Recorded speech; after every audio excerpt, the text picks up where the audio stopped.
Sandra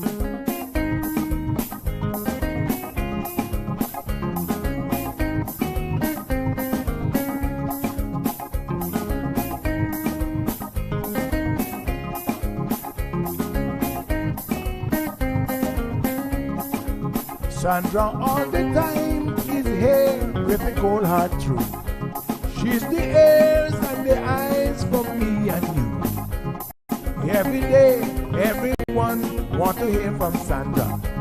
And every time on the air, she's getting better. Tell your sister, tell your brother, tell your mama, to call Sandra in the morning and in the evening.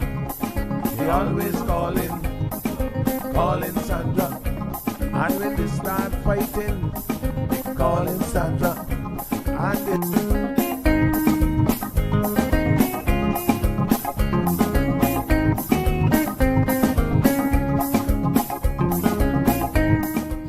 That's right, folks. Everyone is telling their mama about the cold hard truth. Welcome to another episode with more truth telling, more problem solving, and of course, more tea spilling than ever before. Sit back, students, grab your tea and turn up the volume because class is now in session.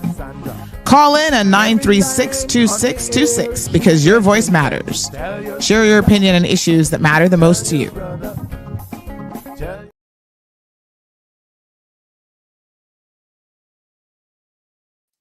Good morning, Cayman. Ay. Give me one quick second here just to send out the links to everyone, and then we are going to get started today. In case you have been unaware, a lot has happened since yesterday's show. My apologies as well for the typo. I just saw it there. Someone brought it to my attention on the promo flyer. And I think it was my phone actually auto-correcting Riff Raff to Raffs as R-A-F-T-S. But that's fine. You guys know exactly what we were talking about. So allow me to just send the links to our various groups this morning. And then we're going to get this show on the road. So definitely have a lot to digest and to talk about. So I want to just say good morning to everyone who got up this morning and could join us. And let me just find my camera app, actually. Let me see where that is as well. And then we're gonna get going here. Okay. Let me just see what screen my camera app is on. And then, something happened to our connection just now. Let me see if we can reconnect to the radio. Okay, 1 second. Not sure what's going on. The devil looked like he's trying to come for us this morning. Honey child, not today, not today. All right, give me 1 second. We're going to get that back up. And then we're going to go ahead and make sure the radio is all good. So give me 1 quick second here this morning. All right.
I believe that the radio should be good.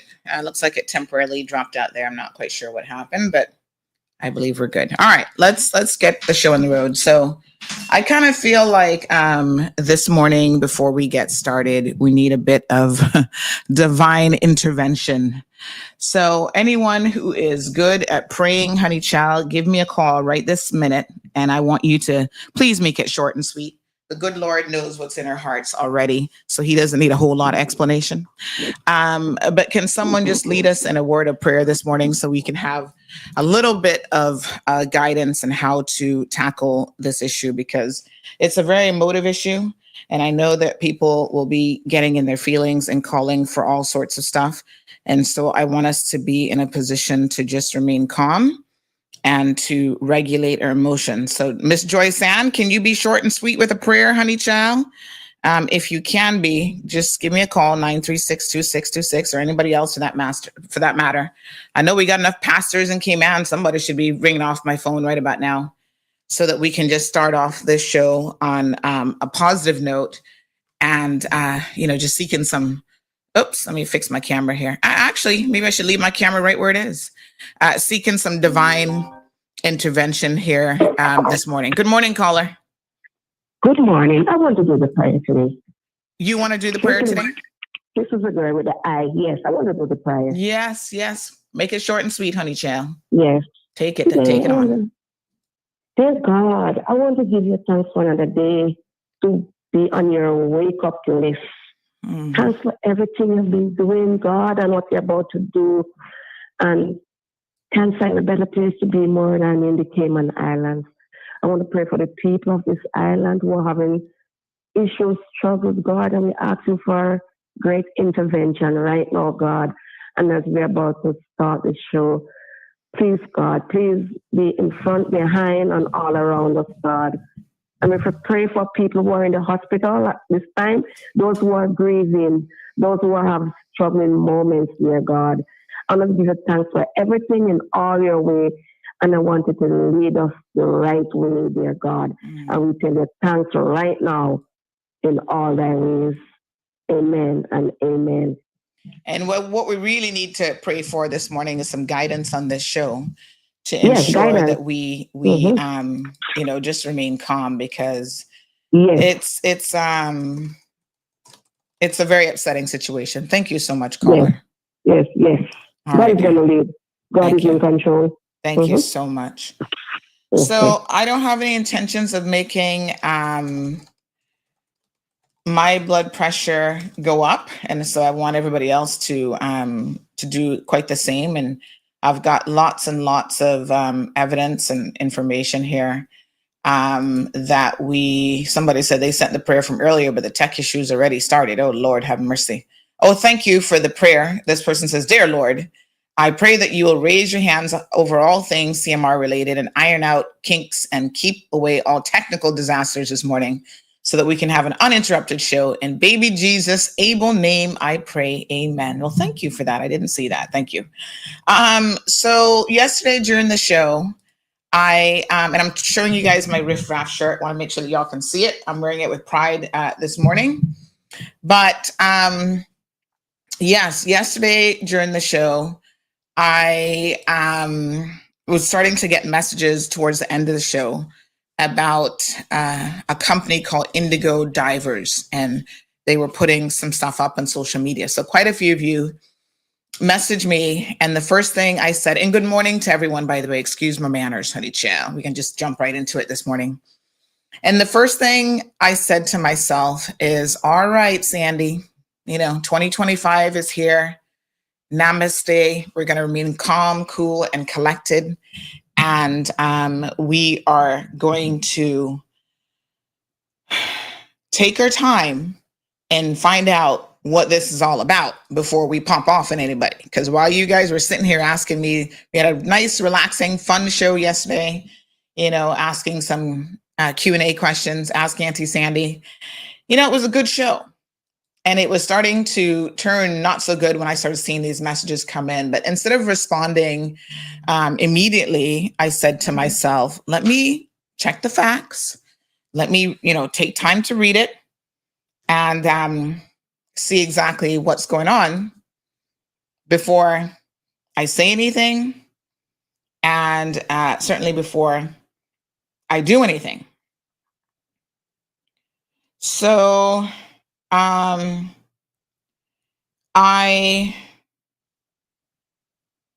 kind of took my time and, started to review what was posted. So let me bring you up to speed.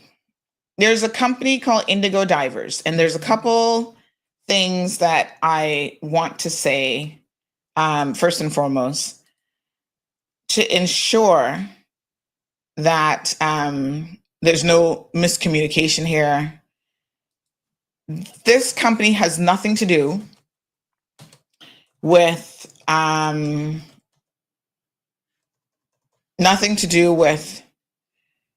Indigo, the hotel, because I know some people are kind of thinking, oh, does that have to do with it? It has absolutely nothing to do with the hotel. And there's a couple other bits and pieces of information that I think is really, really important as well. And so I'm going to make sure that we have all the clear facts in relation to that. So nothing to do with Indigo Hotel, nothing to do with the DART organization. And I'm going to talk to you about the doc and stuff here in a second, because, we got to make sure we're coming from an informed position. So they posted some social media posts I'm going to show you guys here in a second, where basically they said, let me pull them up so that we can all see it, that their dock, which is a private dock, so it's important to understand, and nobody's arguing about private property rights and what someone should be doing with the private dock from what they shouldn't be doing. That's fine. If you have private property, you are more than, let me just find the first post here if I can. You are more than welcome to have your position, in terms of your private property. You're more than welcome to say to people, you can't use my private property. There might be people who are mistaken and thinking that this was public property. It isn't public property. It's private property, and they're entitled to their private property. No one has any qualms with that whatsoever. Okay? That's perfectly fine. So Indigo Divers owns that dock. They don't want people fishing from their private dock. They have a right to say that. But there is such a thing as having the right to say something and really how you say it.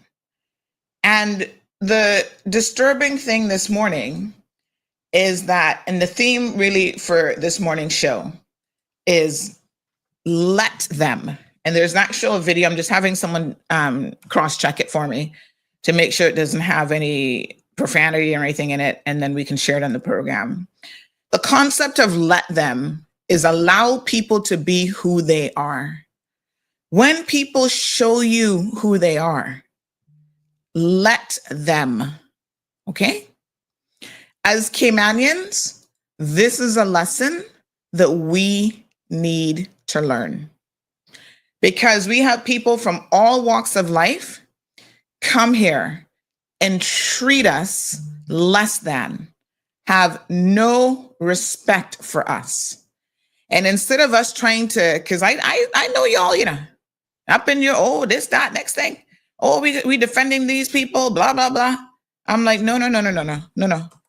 Let them. Let them show you who they are. And you better believe it. Okay? Y'all want to make excuses for people. Not today, Bobo.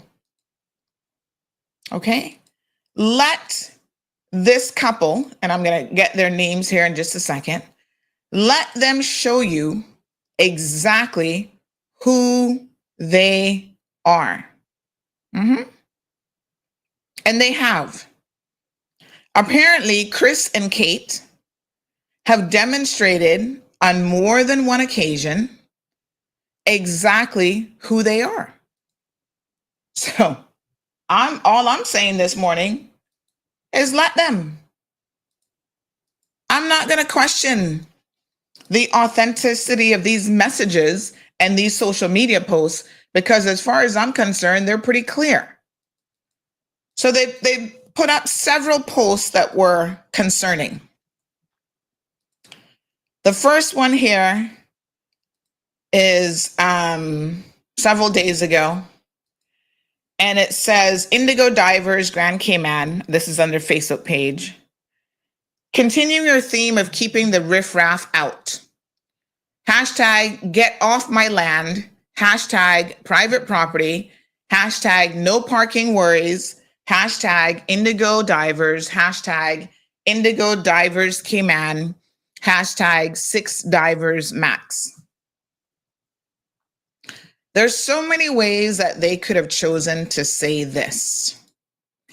And they chose to say and call people, and of course, we're assuming that the only people they could really be talking about would be local residents of West Bay, and I guess the broader sense really of Caymanians, referring to us as riffraff. Now, let me be very clear. When we were in South Africa back in October, we went to one of the resorts and they had up a sign. In fact, I was going to order one of those signs because I thought it was so funny. I took a picture of it and it said, no riffraffs allowed. And we, as Caymanians, all had a good laugh at that. In fact, I think someone in our travel group did actually order one of the signs to keep out by his barbecue area at his house. You know, kind of cute. And there's a saying that context is everything. And I think that this is where it really matters, right? So having a sign like that up at a touristy bar, no riffraffs allowed, where everybody goes there, visitors, in South Africa, I think it was actually in Zimbabwe where this particular sign was at that resort. You're not going to have probably as many locals visiting that facility. So the locals probably wouldn't think that it's directed at them, but it's all in good fun. It's all in good jest. So it's not even sometimes what you say, it's the context of how you say things, right? So when you take a dock in the heart of West Bay that is just a couple feet from what I understand from the public dock, and you say continuing our theme of keeping the riffraff out, this demonstrates to me that you are completely and totally blind to what this country is all about. This is the epitome of people being tone deaf. Okay?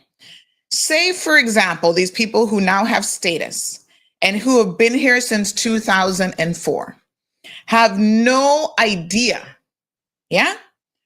what an insult this would be.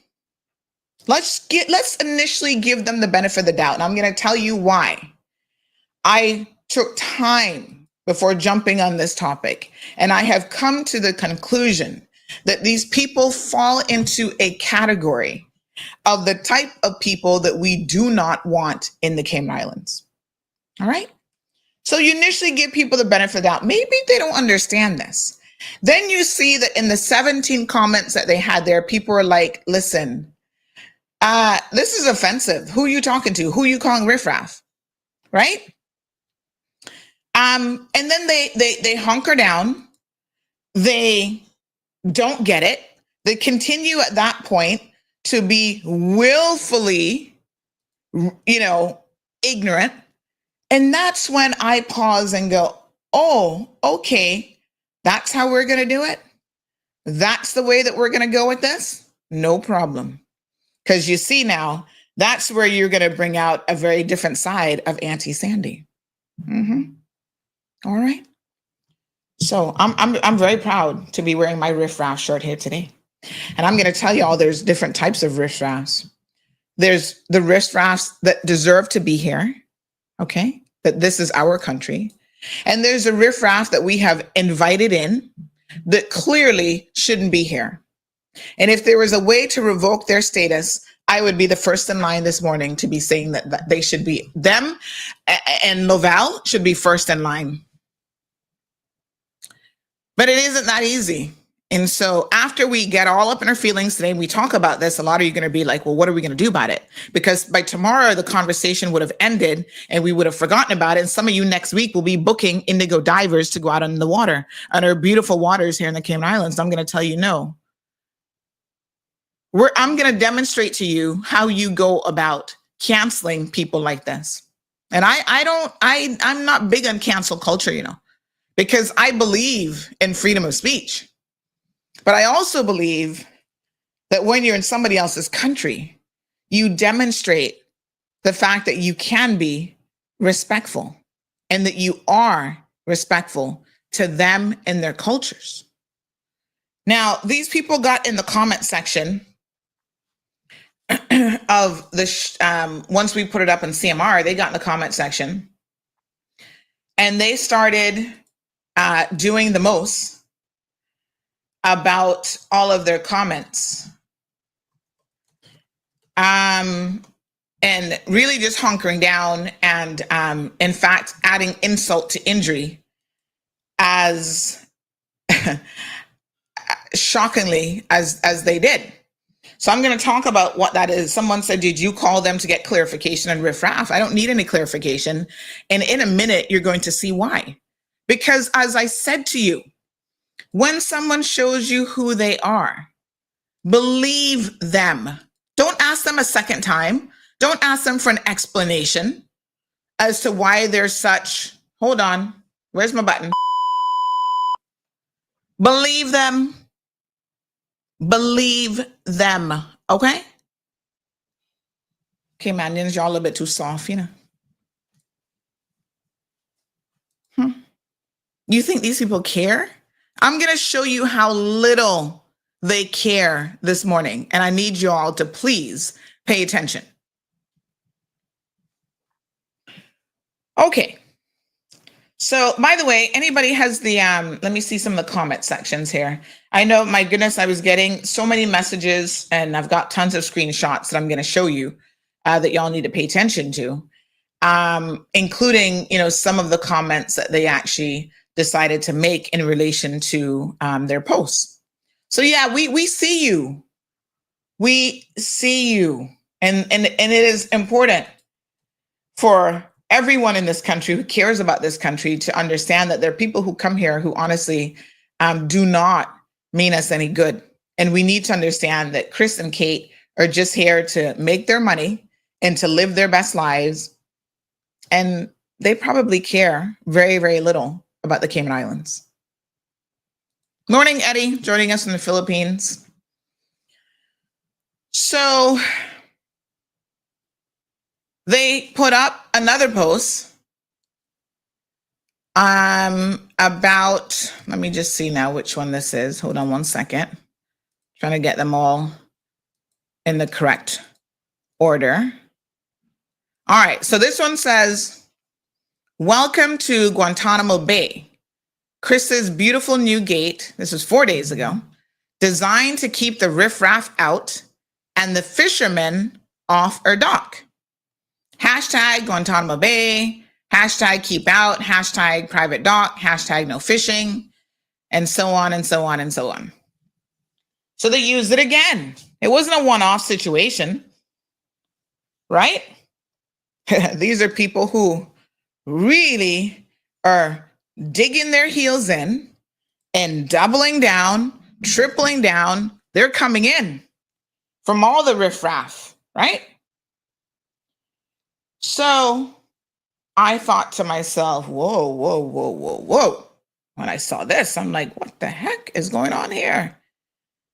These people can't be that stupid. They can't be that tone deaf. And they have demonstrated in subsequent comments and posts that they actually are not. And we're going to talk about, we're going to talk about the apology here in a second, which hasn't been forthcoming. And I'm going to tell you, instead of apologizing, how they have dug even deeper. And there are people who are saying this morning, Sandy, these people are racist. And that is not a term that I like to use or take lightly, right? I encourage diversity. I want people to get to know people from different cultures and different countries and different places. I'm always encouraging us as Caymanians to travel more, to open up our minds to the fact that people come from all over. They have different experiences. They're different. Let's embrace our differences. And someone has to really prove to me that they are what we would term a racist. And I don't even know that that's really the right term here, because all Caymanians, regardless of what you look like, and the one thing I know about Caymanians is we are a very diverse collective. We come in all shades and colors. Look at the beautiful Elizabeth right now, whose comment is up on her screen.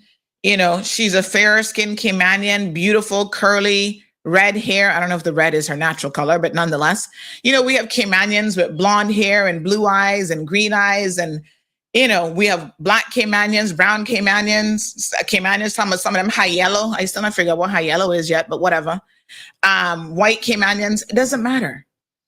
We are a collective group. And the one thing that we have always prided ourselves on is the fact that we are so incredibly diverse. All right. This person says, long time, Chris, and not just now, he got these ways. Used to work in the dive industry down there. I know. Yeah, don't worry. We're coming to historical behavior. Thank you, Mad Rass, for that comment, because he's proven himself. No two ways about it. And a lot of you are asking where they're from. They're Americans.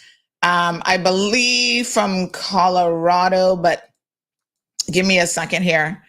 I'm going to just confirm that here in a second. But yeah, I believe that is where they're from. All right. Been in Cayman since 2024. So yes. So here we are talking about, his name is Chris Alpers and his wife's name is Kate from Indigo Divers, Grand Cayman. Cleveland, Ohio. That's where he's from. My apologies. So Chris is from Cleveland, Ohio, graduate of Colorado State University. That's where I was getting Colorado from. And I don't know where the wife is from exactly. But yes, Americans. All right. So we put up the post. We saw this one about Guantanamo Bay. I'm trying to understand. Somebody said the lady's British. Okay. I'm trying to understand the context of what he means by Guantanamo Bay, which is a location where prisoners are kept. It's a military base off of Cuba. And so the context of that for me was like, okay, what exactly is he trying to say? What the heck? So here we go. He puts that up. All right. Even if you're still sitting here going, yeah, okay, Sandy, I don't know. Let's give this dude the benefit of the doubt. Then you see him making comments like this. I don't know who the heck Steve Zimmerman is, but he thought it was funny to jump in on one of the comments in relation to the Guantanamo Bay post and say, is there broken glass on the top rail, or are you waiting for a shipment of concertina wire? Now, God knows I'm not a wire expert. And I didn't quite get the reference until someone else pointed out to me. Indigo Divers replies and says, that will be phase 2. So putting up their gate is phase 1. So this is phase 1. And in this comment, he's saying that that's going to be phase 2. So anybody knows what this concertina wire is? Apparently, it's this type of barbed wire. Caymanians would probably just call this barbed wire, right? So, yeah. It's like, what? That's phase 2. And this is all a big joke to him. These people have an unusual sense of humor. Okay? So you've got the razor wire versus probably the regular barbed wire, which most of us are familiar with. And he's going to go all out, according to him, and spend his money on the razor wire, that one there on the left, which is going to cause arguably more damage. And he thinks that that's a funny joke. And that's cool to put that on a social media post on his business page about Cayman and the Cayman Islands. Good morning, caller. Hello? Hello. Hi. Morning. Morning. Morning. I say somebody don't confirm that wire, but I want to tell you that razor wire, because you see them little things on it, that cut like a razor. It has that round prisons and stuff. Mm-hmm. But I tell her, we got all, I keep saying it, we got all kind of, they're Riff Raffs wrong, white and black, you know, I tell you, I keep saying that, Sandra, that they come to this island and they have no manners for the island or the people. I never said that already. That plenty of people are only here for their benefit because they claim the dollars are good. We got a lot of that, not only just to them, and I'm not taking that one, but we got a lot that look at you like you're dirt or you're nothing. I've been keep saying that. That's what pisses me off. They come to the island and make, but they have no manners for the island or the people. They don't have no interest in the island. They only here for what they can get. I keep saying that. All right, thank you, my dear. Yeah, we're not surprised. I'm not from here, but I'm not gonna come and call people. If somebody do me something, yes, I will call the person, but I'm not gonna call it, stuff about everybody and thing. But that's how people are. They got a lot that only here for that dollar. It's not that they like the Caymanians nor like Cayman. They just give two hoots about the island nor the people. Thank you, ma'am. Yes, ma'am. Like I said, when they show you who they are, let them. Don't sit there in disbelief. Let them. Someone listening to the program says, in reference to the Guantanamo Bay, they said, let's all thank the gold rush for people like the Indigo divers being here today. Thanks, Big Mac, for putting our country on this path. Good morning, Riff Raff. The illusion is simple. Guantanamo Bay is sovereign American soil in Cuba. He is implying that his dock is sovereign American territory in the middle of Cayman. Ergo, Caymanians would need a visa, i.e. his beneficent, is required to enter. What a hot mess. Really. Maybe you're still sitting here thinking, I don't know, Sandy. Caymanians, some of y'all simple. And I can tell you that because I'm one of you Caymanians. And we're going to be honest, some of y'all still going, oh, Sandy, I don't know. They're probably good people after all. Yeah, we mustn't take no bread out, no bottom out this morning. And then I'm going to show you another picture that clearly needs some further explanation. Look, yeah. What is this?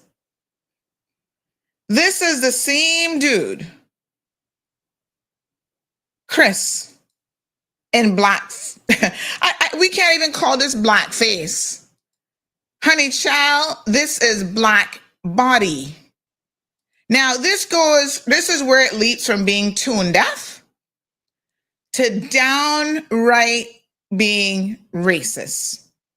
Because at some point, this dude dressed up, and he still has it up on his social media page, so it's not like he hasn't gotten the memo.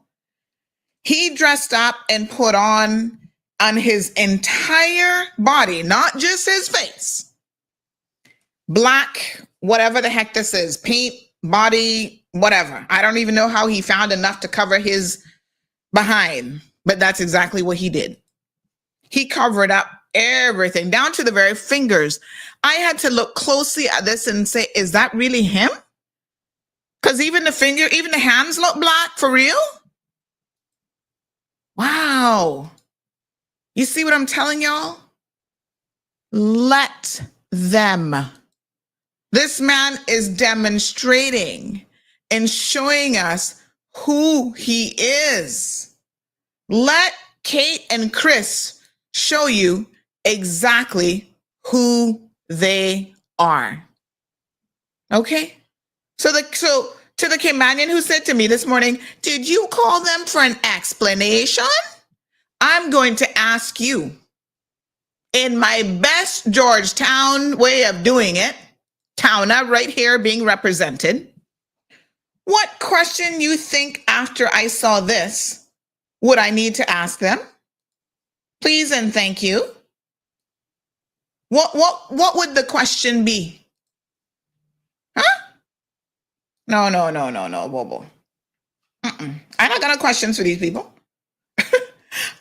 I am letting them. I'm letting them, and they have shown me. See it right there? You have any doubts? You have any more questions? Y'all need to get it together.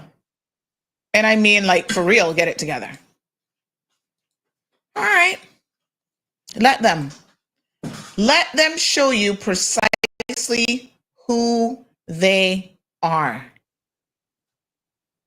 He spent, God knows, what kind of money to turn his entire body into a person of color. Now, I don't know exactly which person of color he's supposed to be, because he looks like he is wearing some sort of facial gear and a wig, and he went all out for this. I don't know what party this was, but he spent a lot of effort, certainly trying to pretend to be a different ethnic group that he isn't. Now, Shioma, I see your comment about the DART organization. This doesn't have anything to do with the DART organization. We made that clear. So for those of you showing up late to this program, this Indigo Divers Grand Cayman is not affiliated in any way, shape, or form with Indigo Hotel. So for once, just leave the DART organization out of the foolishness. We're talking about Chris and Kate. They have showed us exactly who they are. Okay? Part 2. See him there? He didn't take the black body, because like I said, it ain't black face, it's the whole body. He didn't take it down to his banquet. I don't know if he ran out of paint or whatever, but there's his white behind in the picture, in case some of you were still thinking, is that really a man of color? Because, I mean, like I said, I was looking at it, thinking to myself, Gabby says, is he black or white? Yeah, it's a little bit confusing. When you see this, you're like, wait, that's a black man? Because he did such a good picture, such a good job of covering up most of his body, but he forgot his black behind, his white behind. See it right there? Uh-huh.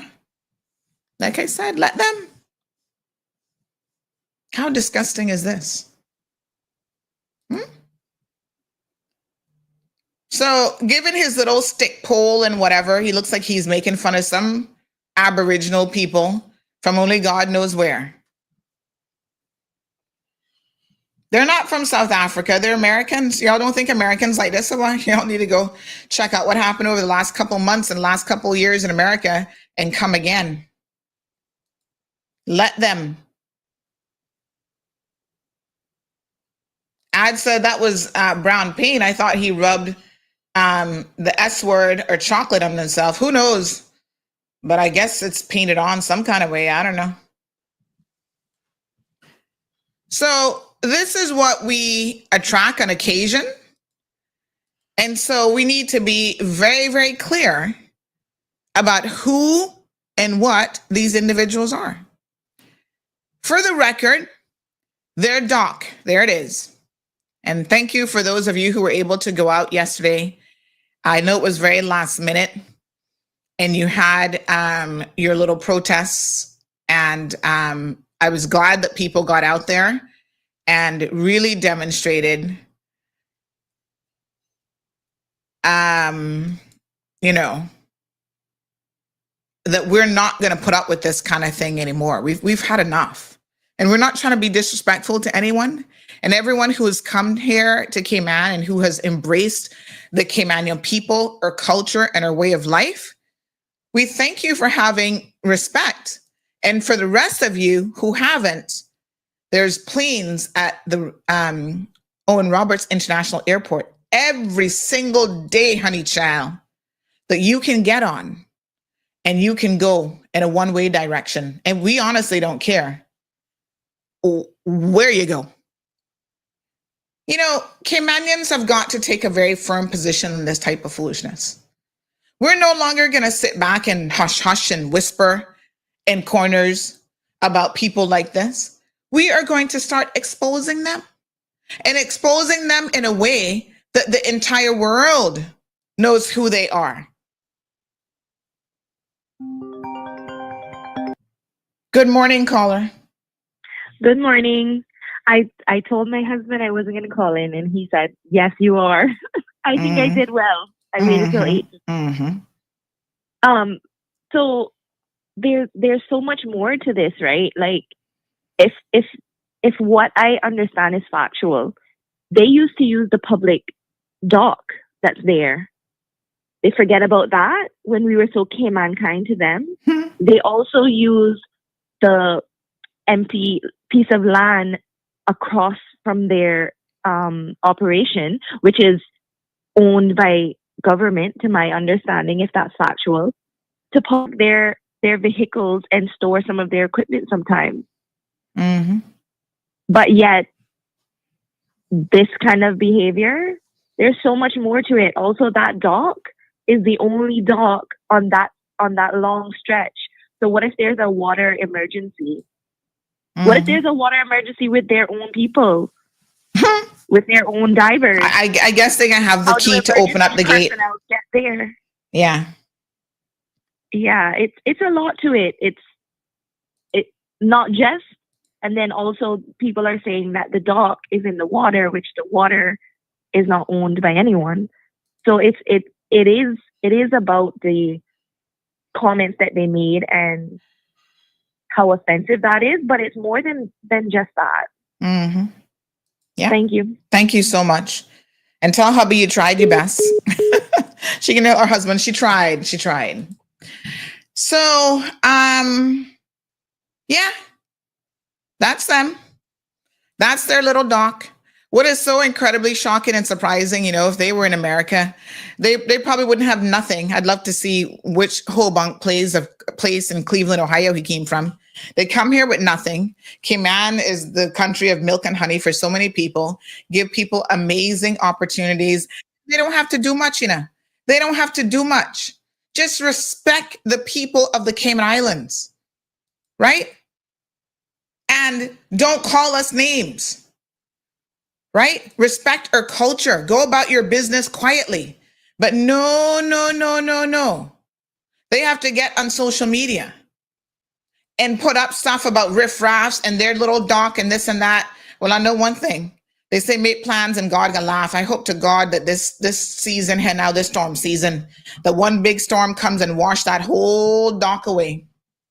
Take it, Mother Nature, and show them who is actually in control. Don't worry, Sarah. I'm coming to that. If you guys think for 1 minute that these people care. So yesterday, someone reached out, an MP reached out to them and spoke to them. And, you know, I get that MPs are trying to be, I guess, diplomatic. But, you know, they reached out and said, okay, they would be issuing an apology. So I want to talk about this because I can tell you one thing for sure. Any apology that I have to ask for ain't no apology. Listen very, very carefully. If I have to come to you and ask you for an apology, It ain't sincere, and it's not an apology. And quite frankly, that's not the kind of apology we want. We have instead see these people double down on their position in the comment section, saying the most. Because you know what? They're keen on demonstrating to us precisely who they are. And what's the lesson for today, class? Let's say it in unison. Let them show us who they are. See the black face, yeah? See the black body, yeah? Let them. Okay?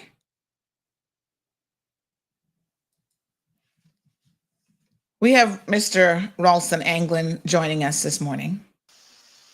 Ralston, good morning. How are you? Sandra, I'm good. I'm very good. Good. And how are you? Obviously, you're very fired up for good cause. Yeah, see if you can pull the camera down just a little bit. We're getting those lights from the top.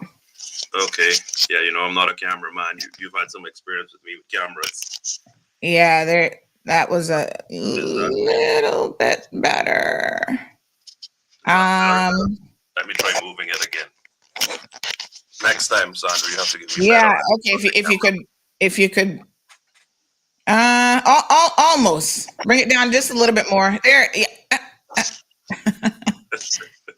Camera. Sandra, how about this? Yeah. That's good. Leave it right there. Don't touch it. That's good. Good? Okay. Yep. All right. Now we can see it good and clear. Ralston, I understand that I'm sure you heard about and I know, like I said, I know it was very last minute. So maybe some of our MPs had other things going on. They couldn't make it. But I know towards the end of the protest last night, you were able to go out there. Why did you feel the need to go out there yesterday evening? Well, Sandra, this isn't a West Bay issue. Yes. It's a constituency issue. As we all know, this is a Cayman issue, right? And it's not a political issue.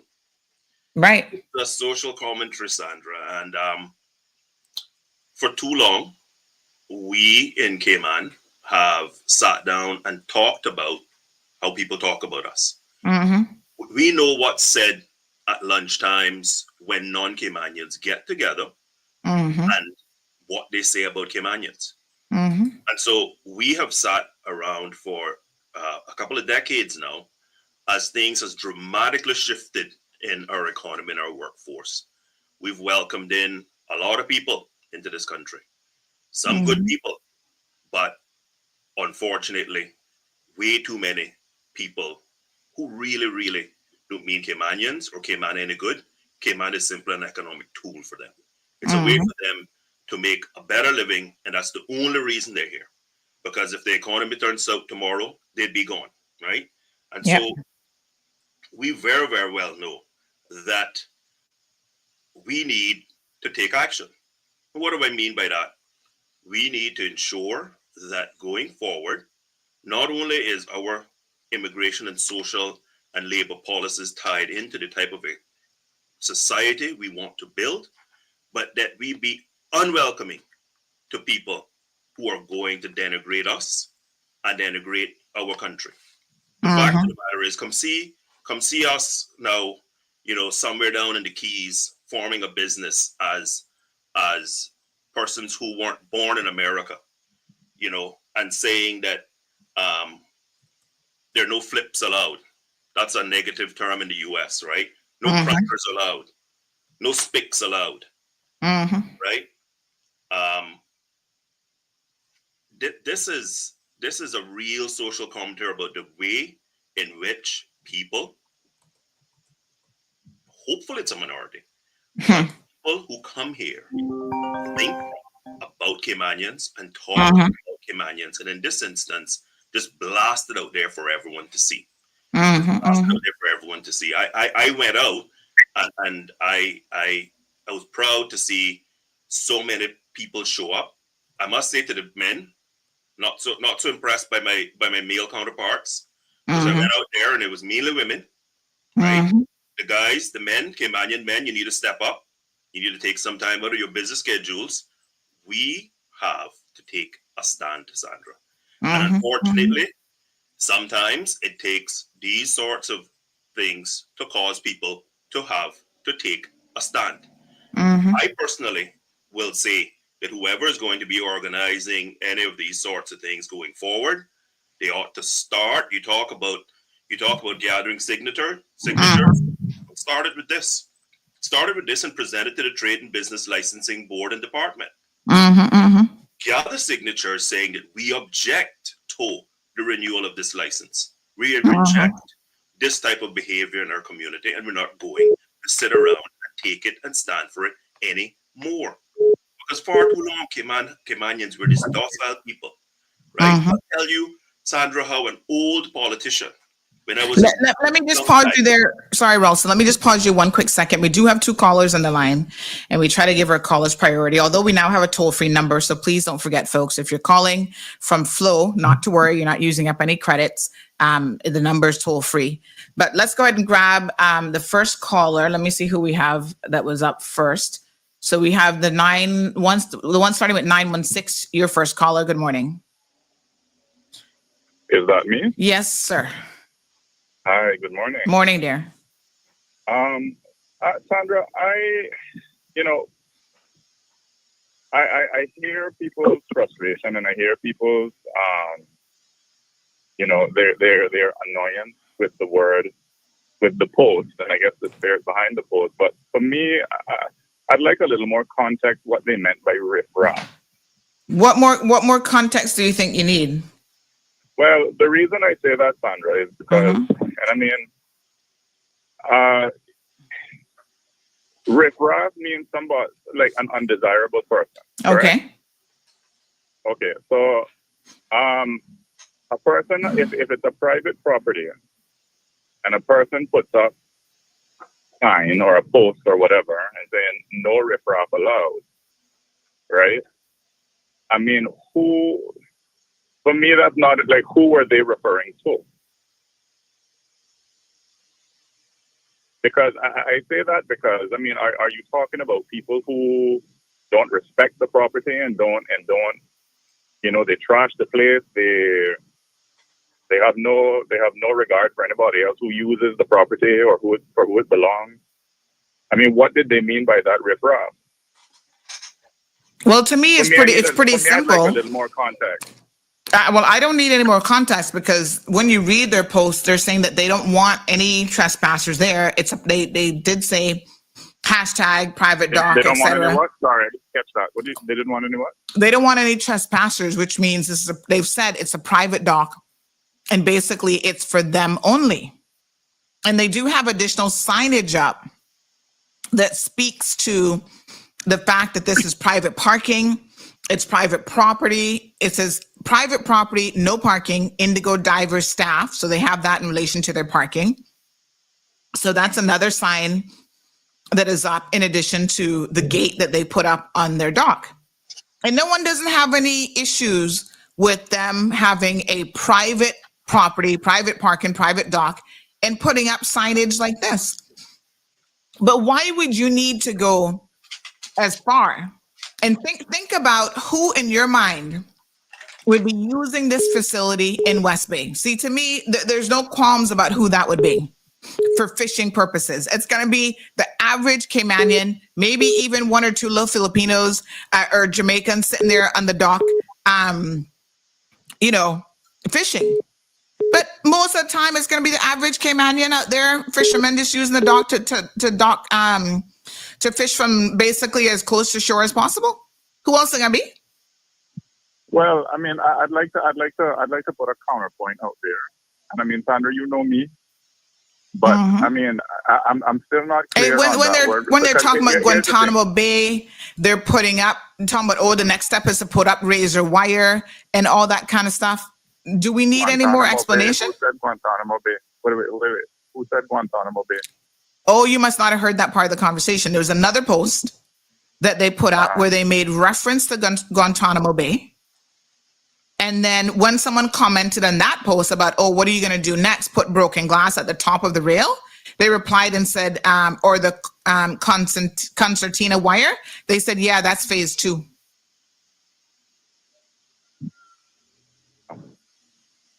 Okay. Let them. Let them. When they show you who they are, let them.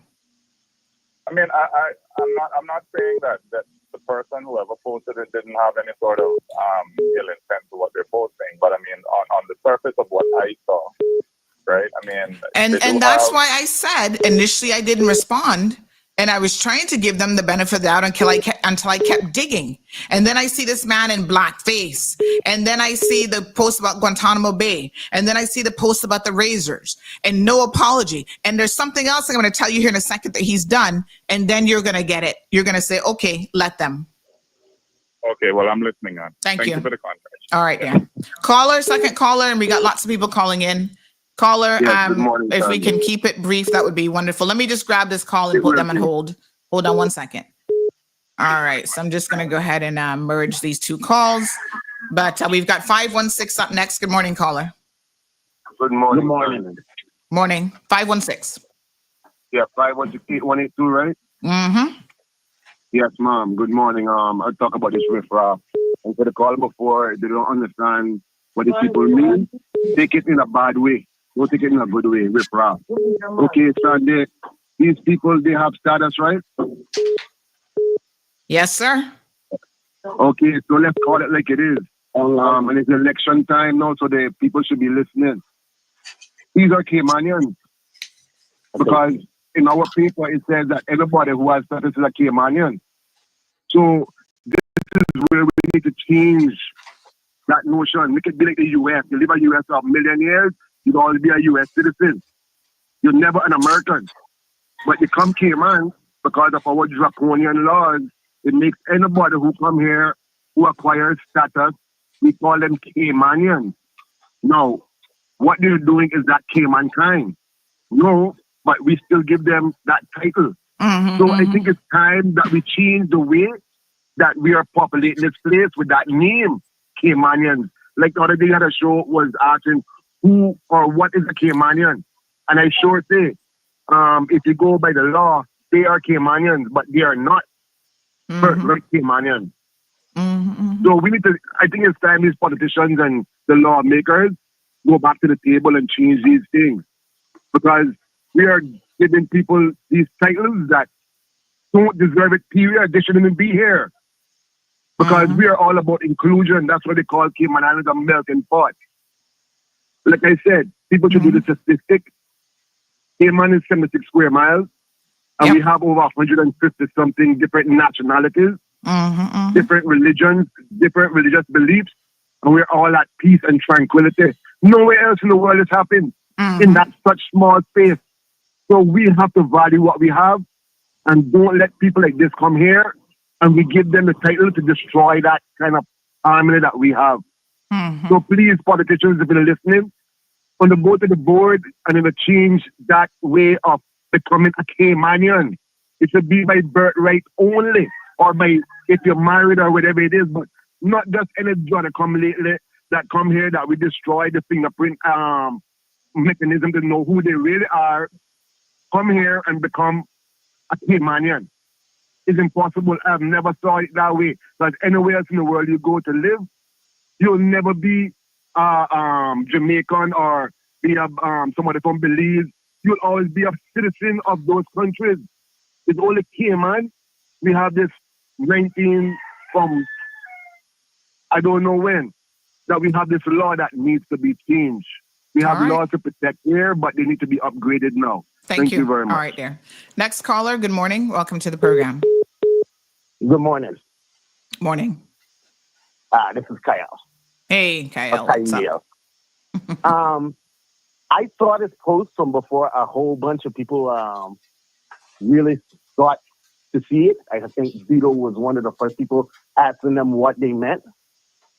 And see, these callers that's calling saying, well, they could have meant something different. I think these people were meaning to, must have had a bad day with a Caymanian or something, but they meant what they said. They were basically insulting Caymanians. Yeah. And to that caller, I mean, about, listen, lots of people, like I said, might take it an insult. I mean, whoever goes there and even potentially, fishes in that area would see this as insulting.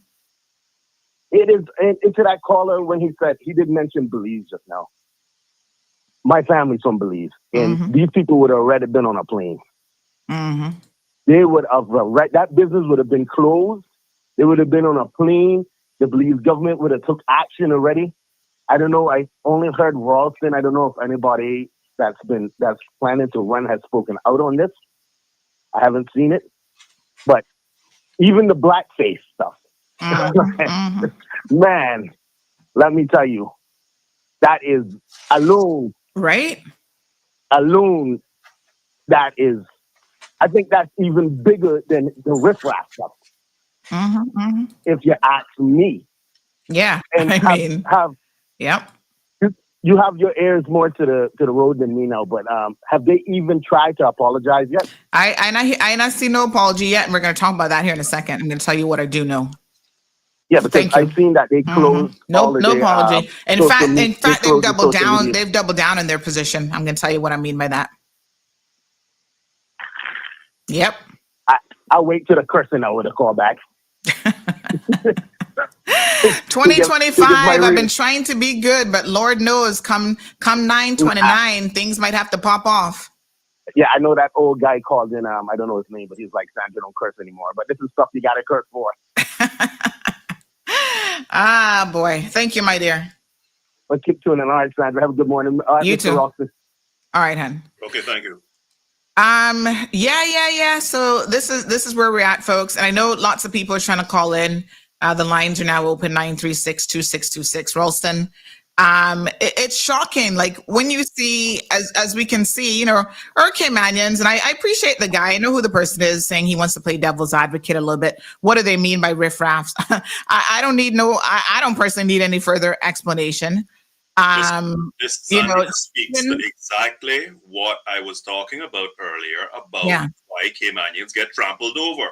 Because as soon as we get trampled, some of us are the first ones to put our hand up and say, you know what?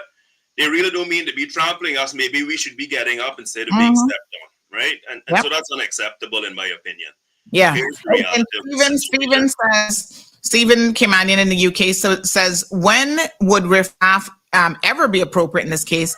It doesn't matter who they're referring to. They generalized it. Good morning, caller.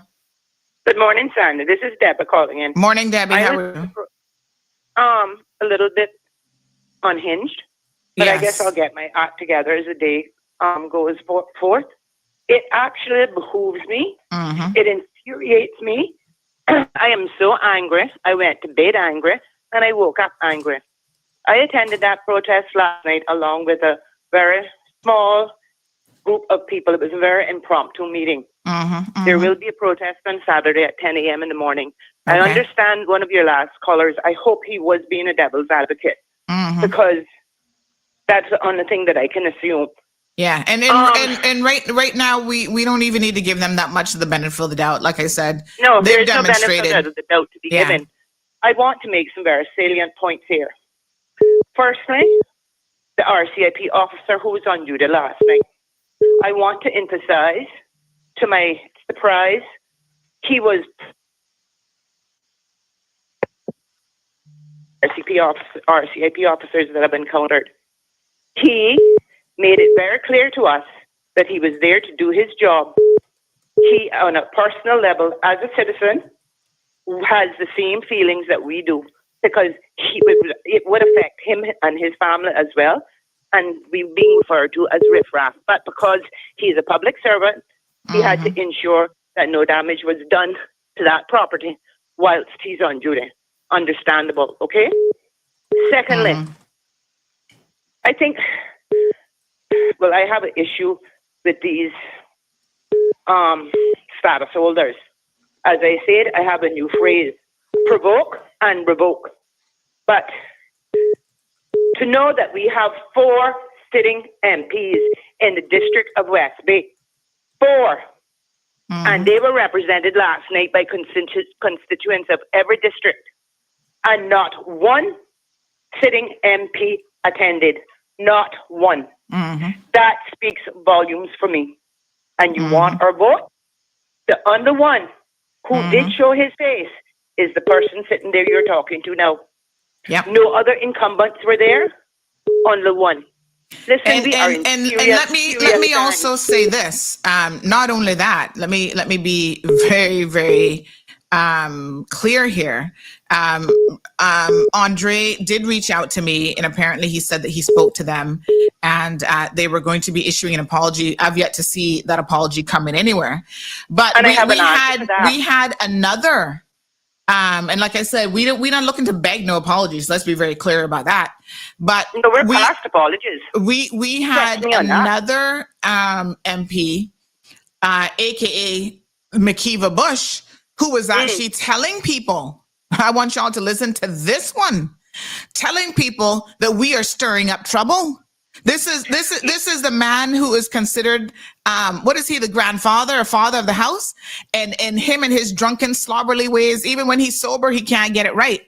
What does McKeeva Bush, after representing us for some 40 years? I don't respect that comment coming from Mr. Bush. I don't appreciate it. Something wrong with that man? I will say this. We're stirring up trouble. He has the balls to say what they all thought. Because everyone won't think the same thing. He just has the balls to say it, but I don't appreciate it, nor did anybody else. You want to represent the people, and you're telling us we're out there to make trouble? Yeah. It is not appreciated. Nor is it respected. Exactly. And I'll tell that to him to his face. I have no problem telling that to him to his face. Listen, he has long outlived his usefulness to the people of West Bay and the people of Cayman Islands in general. Thank you, caller. I want the people of West Bay this morning to please take note that not one sitting MP, and my MP was advised by my daughter of the debacle that was happening. There were no sitting MPs that stood there with us last night, and it hasn't ended. 10 o'clock on Saturday morning. Now make sure, thank you so much, Miss Debbie. People are asking for the contact number of the person organizing it. Perhaps you can post that in the social media comments and send it to me as well. As I will. Let's also ensure, folks, that you get your Riff Raff t-shirts. They're only $20. Support local Caymanian businesses. You can contact, I got mine last night. As soon as I saw that they were out, I said, good, 327-6339 for your t-shirts. They come in a multitude of colors, and they have several different designs that you can also get. So I wanted mine to say Riff Raff, pronounced Caymanian. Good morning, caller. Good morning, Sandra. Happy New Year to you. Happy New Year, my dear. How you doing? I'm all right. Sandra, a couple of points I'd like to make. One is this. I couldn't tell you last time I've been on a dock and I seen a Caymanian fishing. I see ever the whole United Nations out there, but I don't see Caymanians on docks fishing. That's neither here nor there, but that's a fact of the matter. The second point I'd like to make is this, Sandra. I often we have this situation in Cayman. This is so common, this issue that we're talking about here. This is so common. It is no wonder these folks feel like they are within their rights to act like this. We're going to think about it, then we got to think about who are the people who have had power in the past who have facilitated this, and who, as the discussion was just talking about, built their career on allowing this to happen and move forward. I'm going to leave that part there. But when it comes to a business such as Indigo Divers, we have a lack of clarity in Cayman where the law will say one thing, but the absolute opposite happens, such as public ramps and docks are supposed to be just for the private individuals. But what happens every time, Indigo Divers included, when we have a northwester and there's heavy winds and seas on the western coast of the island, you will see the same thing happening down there by South Sound Launching Ramp. Every last diving company is utilizing and taking up the whole entire area. Okay? So, if you're going to do something of concrete measure, instead of a big hullabaloo and talk, because this is what happens in Cayman. We have a problem. Something happens, people get riled up for a day, 2, 3, maybe 4, and then everything go quiet again. Yep, leave us there. So if we want to see a concrete result from this, then let's start discussing. Because I can guarantee you, and has been mentioned before, Indigo Divers, before they had that law, they were using that public web. Of course. To conduct their business. Yep. Thank you, Whoever caller. once came to them and said, you're not allowed to do. Whoever once came and did that. Yeah. And why did nobody come and do that? All right. All right. Thank you very So much. if Good morning, caller. Welcome to the program. I encourage you guys to keep it relatively short if you can, because we do have a lot of people trying to call in. Morning, caller. Good morning, Sandy. Can you hear me? Morning. Yes, I can hear you loud and clear. Good morning, Cayman. Good morning, Sandy. I just want to bring up an issue. Remember when I was going to Red Bay Primary School, there was a teacher, a publicly racist teacher. I think her name was Miss Meekings.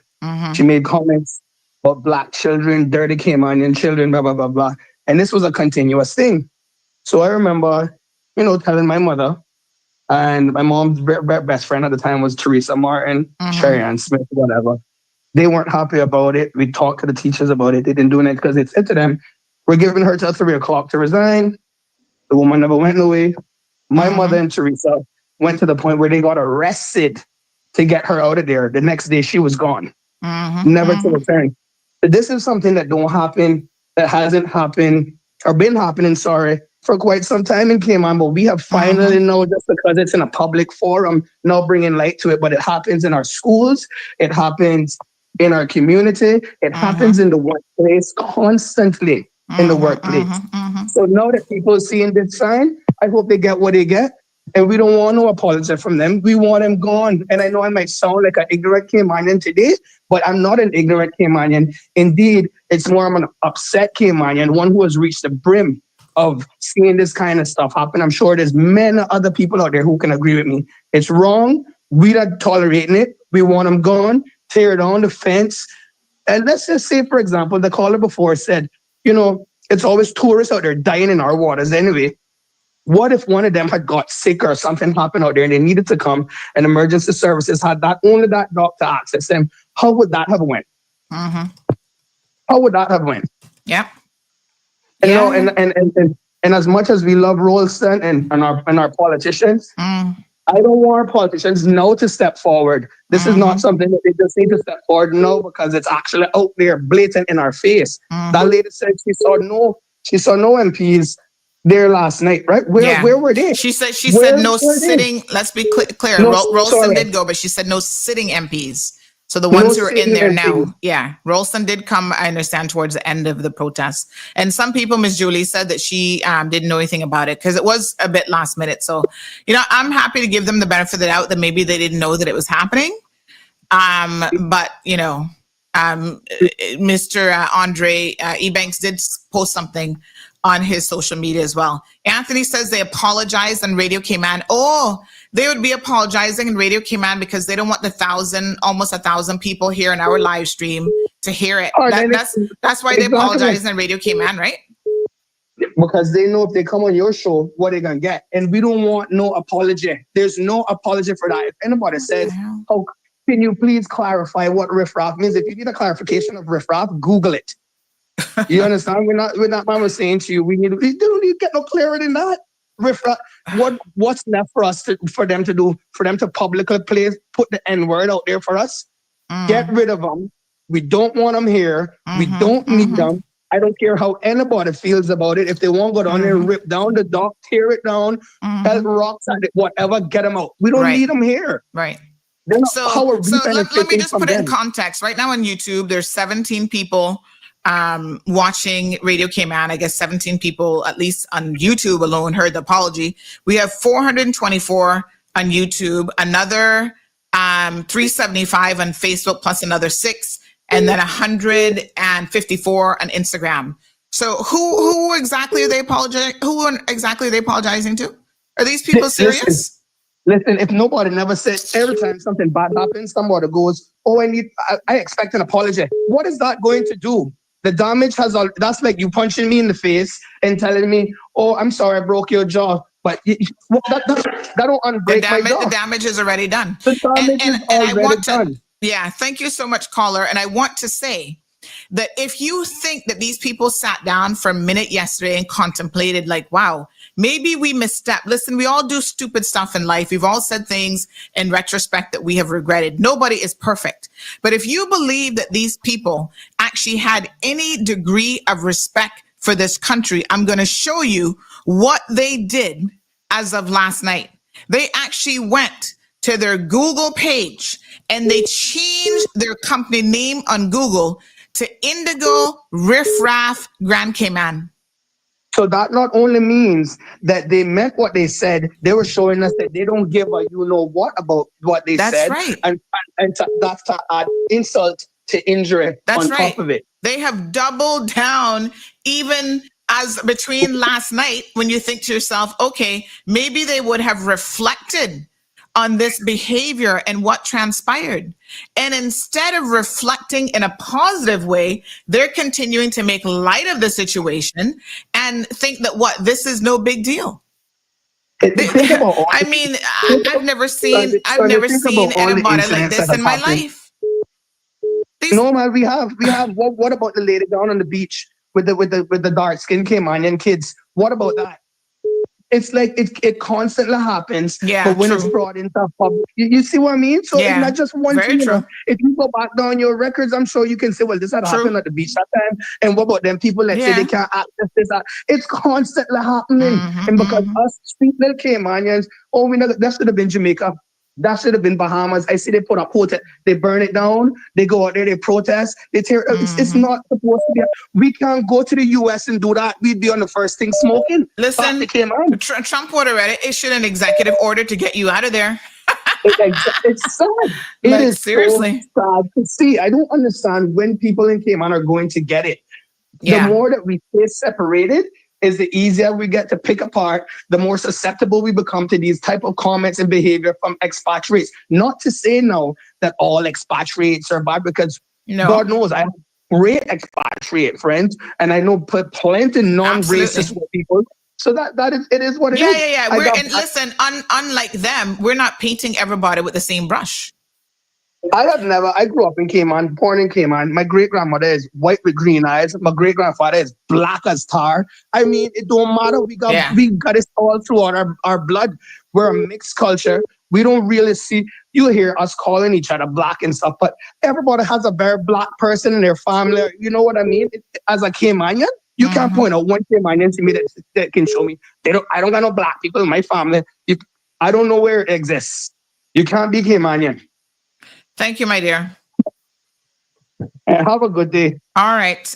Give Jason a kaboom, says somebody. Thank you, Jason. 936-2626. Good morning, caller. Welcome to the program. Good morning, Miss Sandy. Morning, honey chow. Encouraging you to keep it, brief. Yeah. Okay, Miss Sandy. I gonna make a plaque for you. That personally from me. And I want you to stick it up on your CMR. And I'm not gonna tell you no more about that. Okay. Because if you stop this program, no dog don't eat supper. The hogs don't eat us. But done. Keep what you're doing up. Keep your vitamin C and your B12 going. Okay. Miss Sandy, a riff raff when I was growing up. Because now you're not talking to people Caymanian, you're not going to paper. You're talking to as a town, a Maryland Street in Caden Road, in Dog City, where these people don't know about. In our time, when somebody addressed us as a riff raff, that means less than a dog. Nothing less than a dog.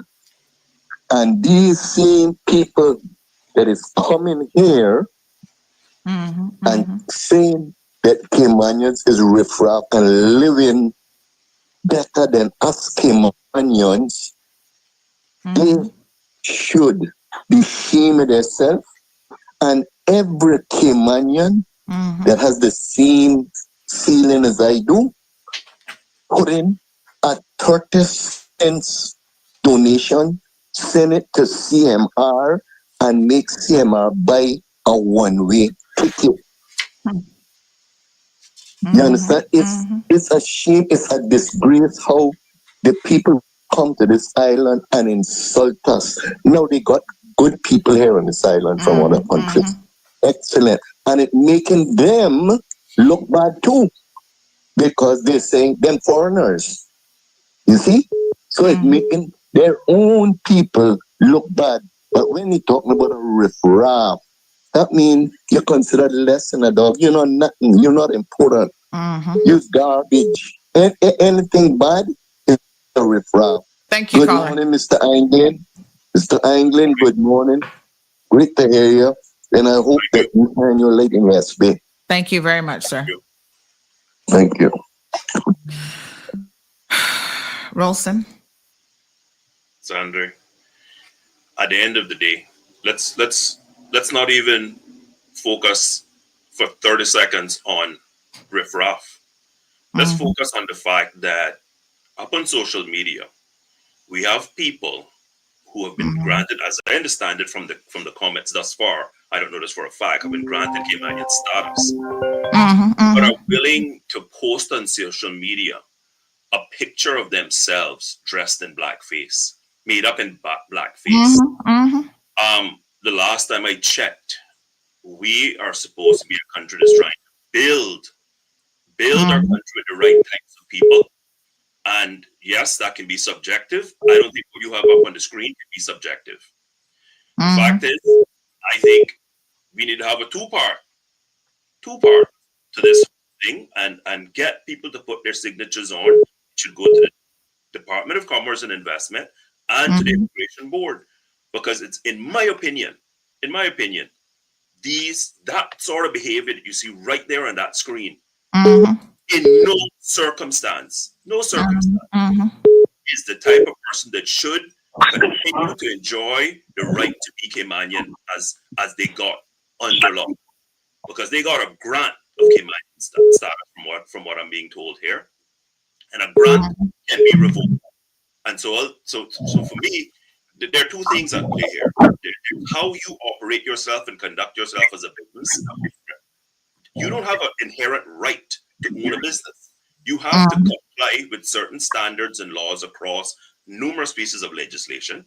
And I honestly and truly do not believe that people with this type of mentality should have the right to own a business, especially one that is supposedly going to be showing Caymankind and entertaining our guests. I'm not going to belabor the point, but we have had this issue for a long time around dive operations, not just on docks, running across the beach with their hoses to put the air back in their tanks. I can remember my first term.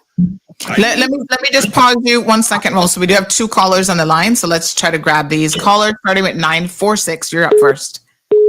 Yes. Good morning, it's me again. It is. Oh, sorry. Shall the other caller go ahead? I'm fine. I can wait. I'm going to be very brief. Okay, go ahead. Sorry. Yeah. Just a quick brief question and playing devil's advocate here. How are we so sure that the Indigo drivers changed their names? To be honest, anyone can go on Google, make an edit suggestion. No, ma'am. And change their name. No, ma'am. I'm going to tell you about this information that's on this part of Google. And I know this as a business owner because I have my business up there. When you do this, which is, I'm going to put it up on the screen again, you have to register and link this to your account with a password and verification and all kind of stuff. This is not just like Wikipedia where anybody can go and edit it. No, ma'am. The person who owns the business has to put in this information. And in order to do this, because I sat there and saw my husband actually do this, to ping your map, your location, your exact address, all of that, only the identified and registered business owner can do that.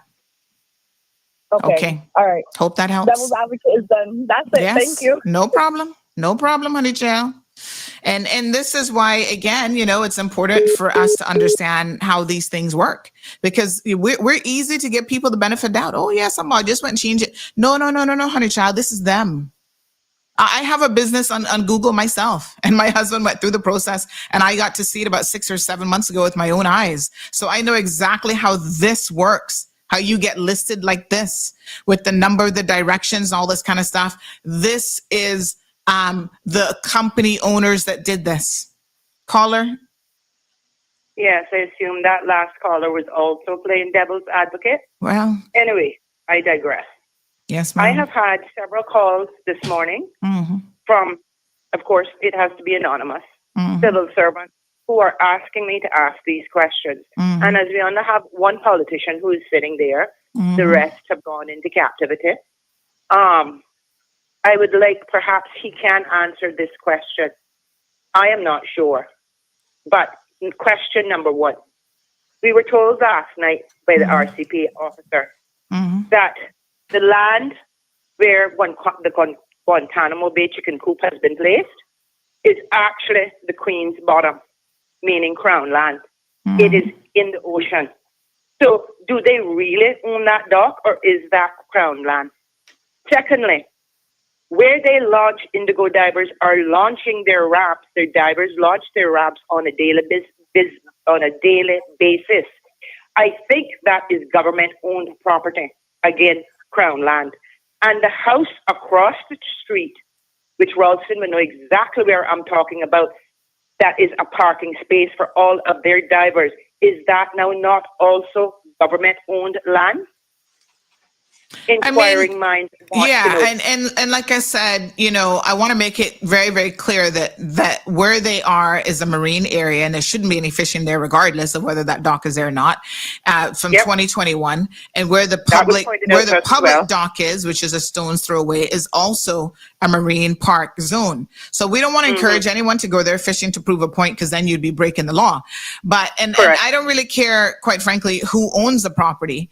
It's not even about that, we get it. Because they're taking possession of what they think is theirs and calling us Riff Raffs. But if they are using government land somebody said very clearly, or whatever, there is no such thing as a private beach in Cayman, right? So we do need to remember that all of this is Crown property. And to someone's point, let me say this much.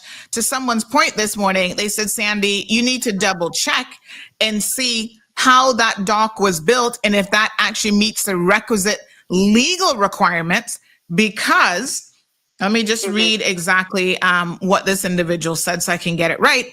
They said, can you please dig into why he built his indigo dive shed closer to the iron shore than planning permission allows? Was he granted a variance on the setback requirements? And if so, why? Let's hit him where it hurts and make the planning department rip it down. This is from the Cayman Land Survey information. The shack is only 25 feet from the iron shore, and planning requires it to be 50 feet. So yes, if he has broken any laws, we need the planning department now to make sure that they're paying attention. And if they need to go down there and remove his little shed, then by all means do so. Yes, that is simple. Luck on getting the planning department on your show. They probably have hated for Guantanamo Bay for real. But anyway, I'll leave you there. I want to know if it is Crown property, the Queen's Bottom, where the chicken coop has been built, because it's out in the middle of the ocean. That's what we were advised by the RCIP, because we were very hesitant to take a picture there. So we ended up not doing so because people weren't sure. So let's get some clarity on this situation today. Because, thank you, dear. All right. Thank you. Thanks a lot. I won't be calling back, but I will be listening. No problem. So yes, there's some questions about his little shed that he has there, and whether or not, quite frankly, that meets the requisite requirements by law. 936-2626. We do have a lot of people who are calling in. I see our friend from Toronto. Let me just give him a call. His Toronto number was calling as well. So can someone with access to planning verify whether or not he has met the requisite setbacks for his little hut there? And if he hasn't, then it needs to come down, pure and simple. Morning, caller. Good morning, Sandy. I'm a little bit like you caught me unaware because I was trying to get through and then I couldn't get through and then my phone rang. Okay. Now, well, first of all, when somebody puts up a sign like that, you don't know the background. Of course, you say, well, we don't know what they meant. It's a stupid thing to do, but you don't know what they meant. But then since you've done the research, it is now clear what they meant, isn't it? Mm-hmm. Yeah, because the context now has been given with the black face and all that and so on. And I think I must commend all the people who went out to demonstrate, because these are the things which some people say, oh, Caymanians were very quiet. But the reason I called is that there is a section of the law which might be relevant.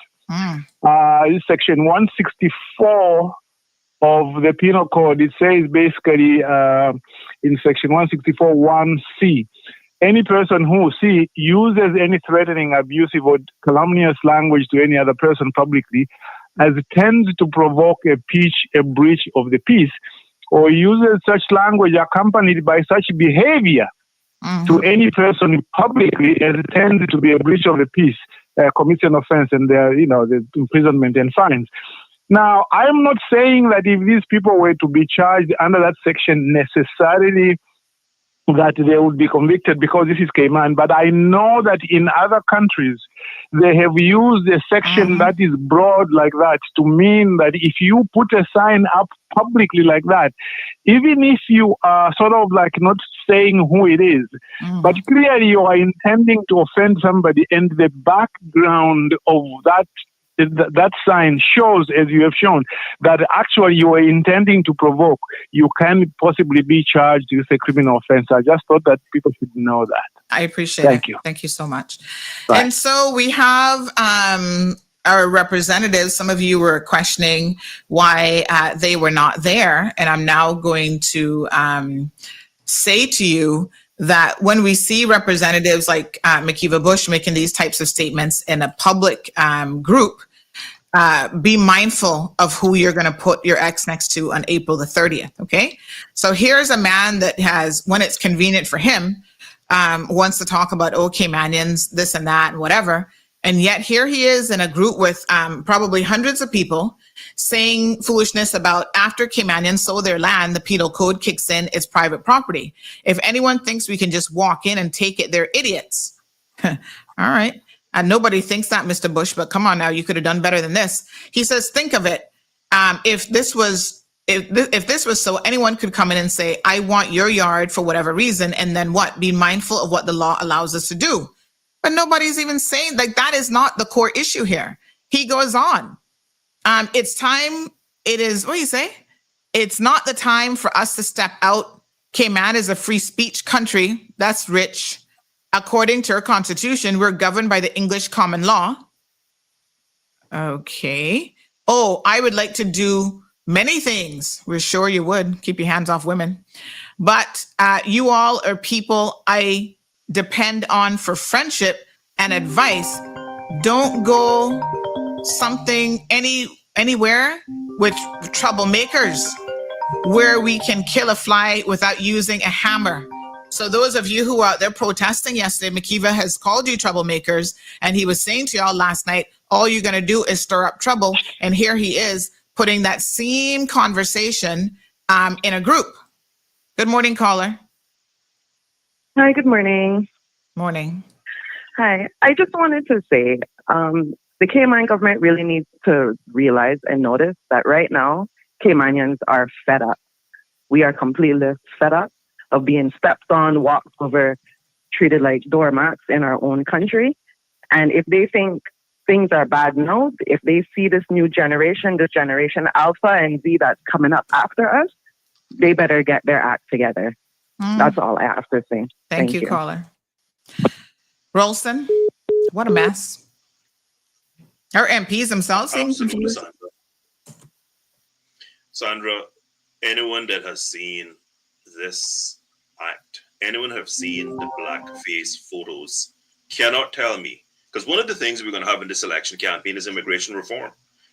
This is a clear indication that just spending time in Cayman, going through a point system, is not good enough. Further than that, when people behave in this sort of way, free speech or otherwise, we are the gatekeepers for our country and the future of our country.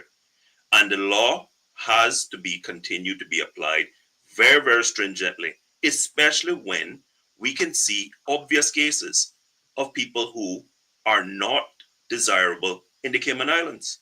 No one can tell me that I must look on and say, forget about politics and otherwise. I start off by saying this is not just a political issue. This is a deep-seated social issue.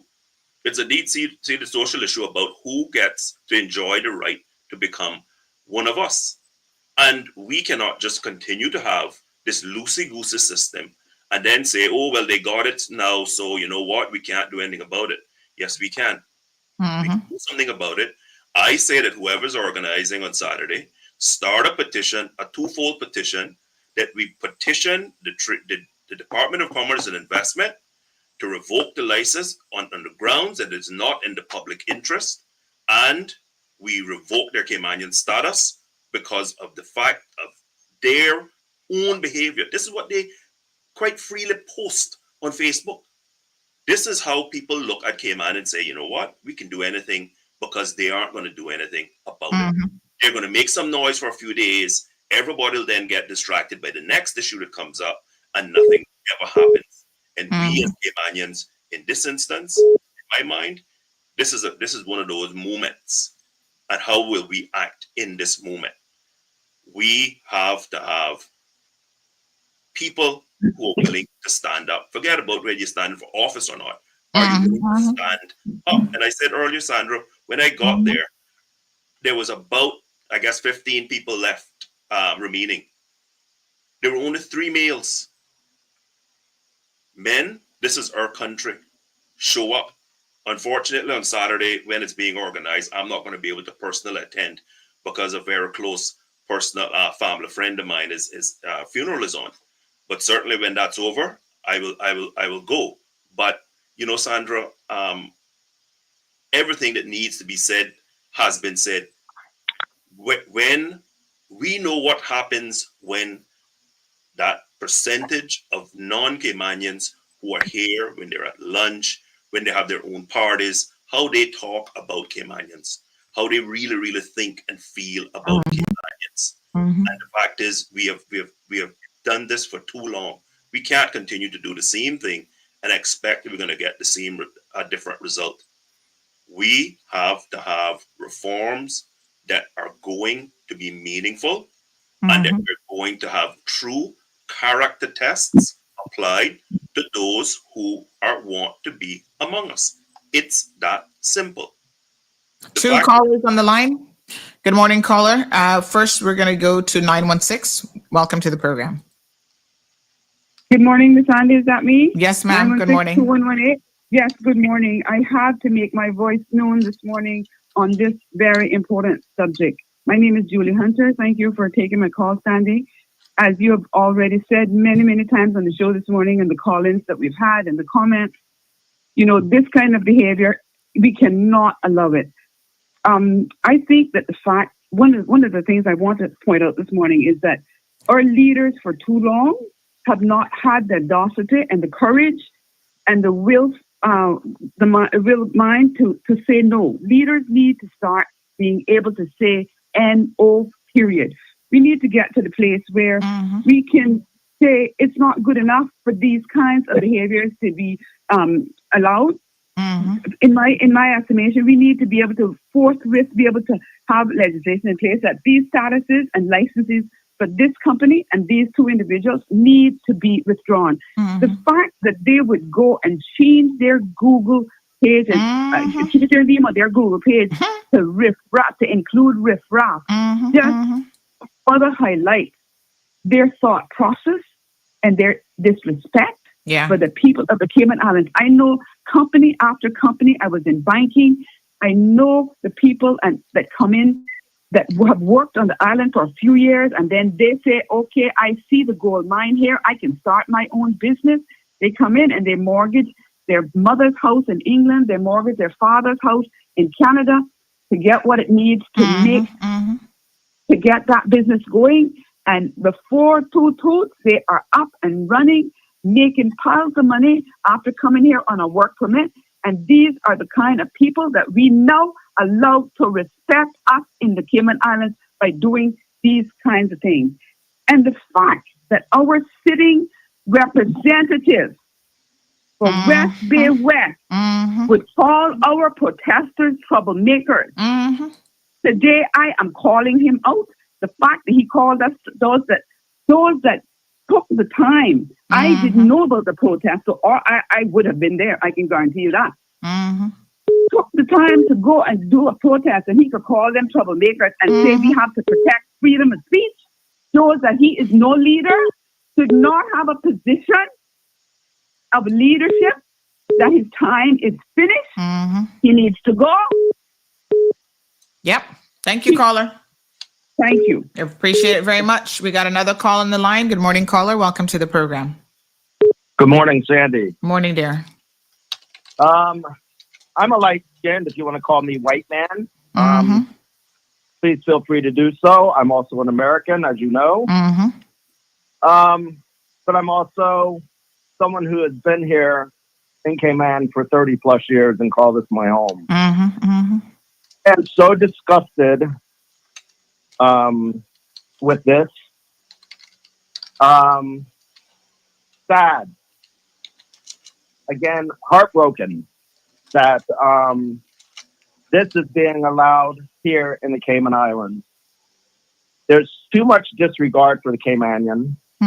The people coming here and wanting to change everything their way, and then the leaders sit back and do little to none.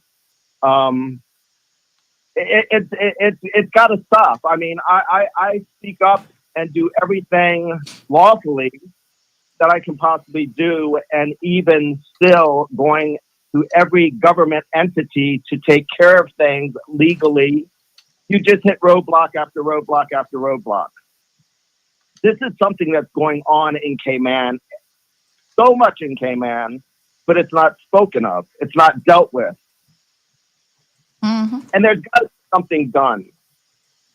Again, and I will say, you know somewhat of my situation. It's even gotten worse. Now here is an individual who is an Indian national who owns businesses downtown, who is getting away with murder. He's broken just about every labor law there is possibly to break. And I have done everything within my power legally and rightfully. And it's still going on since March of 2024. So to go and put in file complaints or whatever you want to call it, and to try to get government entities to do their job, you're pulling teeth. It's frustrating. It's aggravating. They turn a blind eye. They don't want to take care of anything. The Caymanians have to stand up. The Caymanians have to let their voices be heard. Thank you, caller. The Caymanians are allowing this to happen. They have to stand up and make their voices heard. Thank you. It's disappointing. And for all of you troublemakers, Miss Debbie says, well, I'm good to know Mr. Bush thinks I'm a troublemaker. Very disappointed. At least, as I said on air, he has the balls to say what he really thinks. Well, having the balls to say something like that is one thing. He went on to say, when somebody put out what Riff Raff is, as though he didn't know, he went on to say, well, to hell with them. They don't feed me. They don't love me. So, Lord Jesus, please help your people to vote with sense come April the 30th. This person says to that last caller, they said that caller is a white American, but he's a Caymanian. He is integrated with us. We own him. Another person says no accountability. Good morning, Sandy. I hope you're well. Us Caymanians are soft for what we want to be soft for, but we don't have the same energy when we need to. Caller, what do we have to change? Person who acquires status needs to fall in line with us. If people who come here do what they have to do legally and love our country, we shouldn't exclude them. What has Master Brian said about this? He's the Minister of Tourism and Ports. So if these people are giving a tourism product, what is his opinion on what happened? I think he should be more vexed. No accountability. And I imagine they apologize in Radio Cayman because they know our sitting politicians are soft. Quite a few people asking where tourism is on this. Another person said at 8:12 a.m., hey, Sandra, have you heard if the Minister of Tourism has made any comments on this business and their actions? So quite a few people asking, I saw another one here somewhere as well, what the Minister of Tourism has to say about this. Another person said what the Minister of Tourism has to say about this. Call Mr. Brian. Caller, good morning and welcome to the program. Good morning, Sandra. Good morning, Wilson. Morning. So I also attended that protest last night. One of the first people who showed up, and I am so grateful to everyone who showed up, including Wilson. Like everyone else who called in ahead of me said, no one else showed up. We have 4 sitting MPs, none showed up. I am saddened by the commentary of my own MP in the West. Those comments were specifically sent to me. I am not only embarrassed, I'm actually disgusted. This for me, this goes beyond that post, what he said, the fence. That particular little strip, I've lived in West Bay almost 40 years in my life. That particular area in West Bay has been used, granted it's private now, but nobody seems to have addressed the fact that there may be prescriptive rights that may be at play there that are being trampled. For God's sake, all of West Bay, 7 Mile Beach, for the most part, is privately owned. But there are indefeasible prescriptive rights that come with use and access to the building. Like the caller before me, that dock had to have coastal work permissions, or we hoped that it had coastal work permissions, right? That is the king's bottom. To what extent is that dock legal? To what extent are they able to block that dock? Saying all of that to say that is the issue at hand. That's the crux of the matter now. But I want to also advise the public that same business, Indigo Divers, during COVID, very much relied on the Riff Raffs, as they call us, of this community to help them. I sent you a post yesterday for a cry for help from Miss Katie Alper's friends, saying her business was suffering, Indigo Divers was suffering, and she needed help.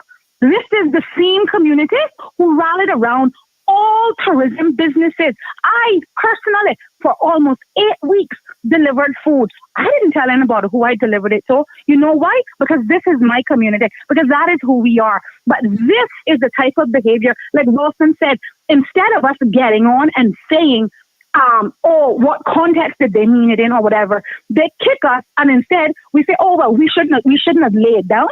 No, it shouldn't have happened. They shouldn't be this comfortable getting up and publicly insulting the people of this country. This is not okay. But like the caller before me said, and Wilson said as well, these are the conversations. I in a workplace was referred to as a monkey. A white South African bent over and said, you do not believe you walk like this and I walk like this, imitating a monkey. I am a qualified financial services professional of almost 20 years. This is the behavior. He did this on an open floor. Chris Alpers and his wife did this on a public forum. Their apology needs to be as loud as their disrespect. Hang it on their sign. I have a remedy for them.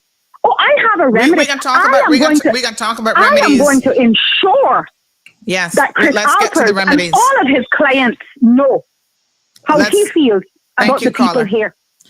Let's get to the remedies. I'm going to make some recommendations here this morning.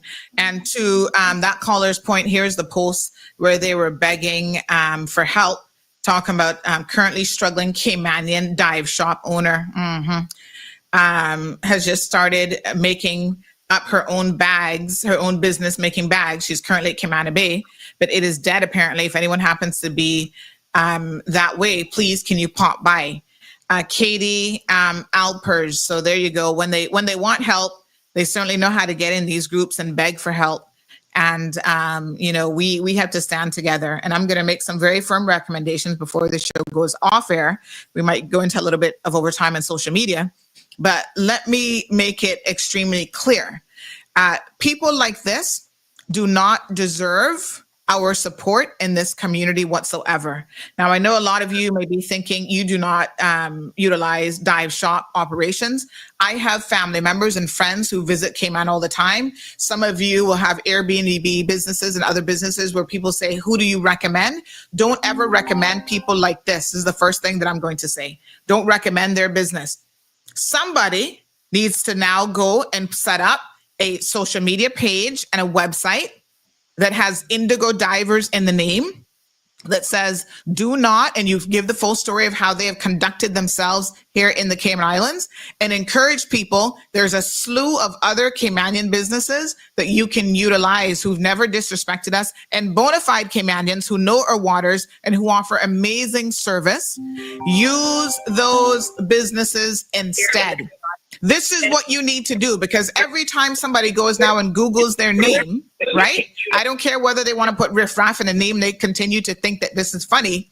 You ensure that when their name is Googled, your page, the page, do not use Indigo Divers, come up at the very beginning. Here's the power of cancellation and the power of social media. I need you guys to start utilizing it. Have a look at this, if you will, folks. This was yesterday. All of you who started to go to travel, what is the site called? Travel Advisor, and started to actually put up on Travel Advisor reviews about this company.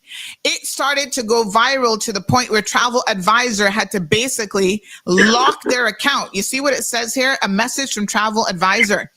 Due to a recent event not attached media attention, that has attracted, media attention, and has caused an influx of review submissions that do not describe a firsthand experience, we have temporarily suspended publishing new reviews for this listing. If you've had a firsthand experience at this property, please check back soon. We're looking forward to receiving your review. That means that Caymanians and non-Caymanians alike who saw something wrong with this went to Travel Advisor and started to make comments on this company to make sure they had like a 1 rating type thing. All right.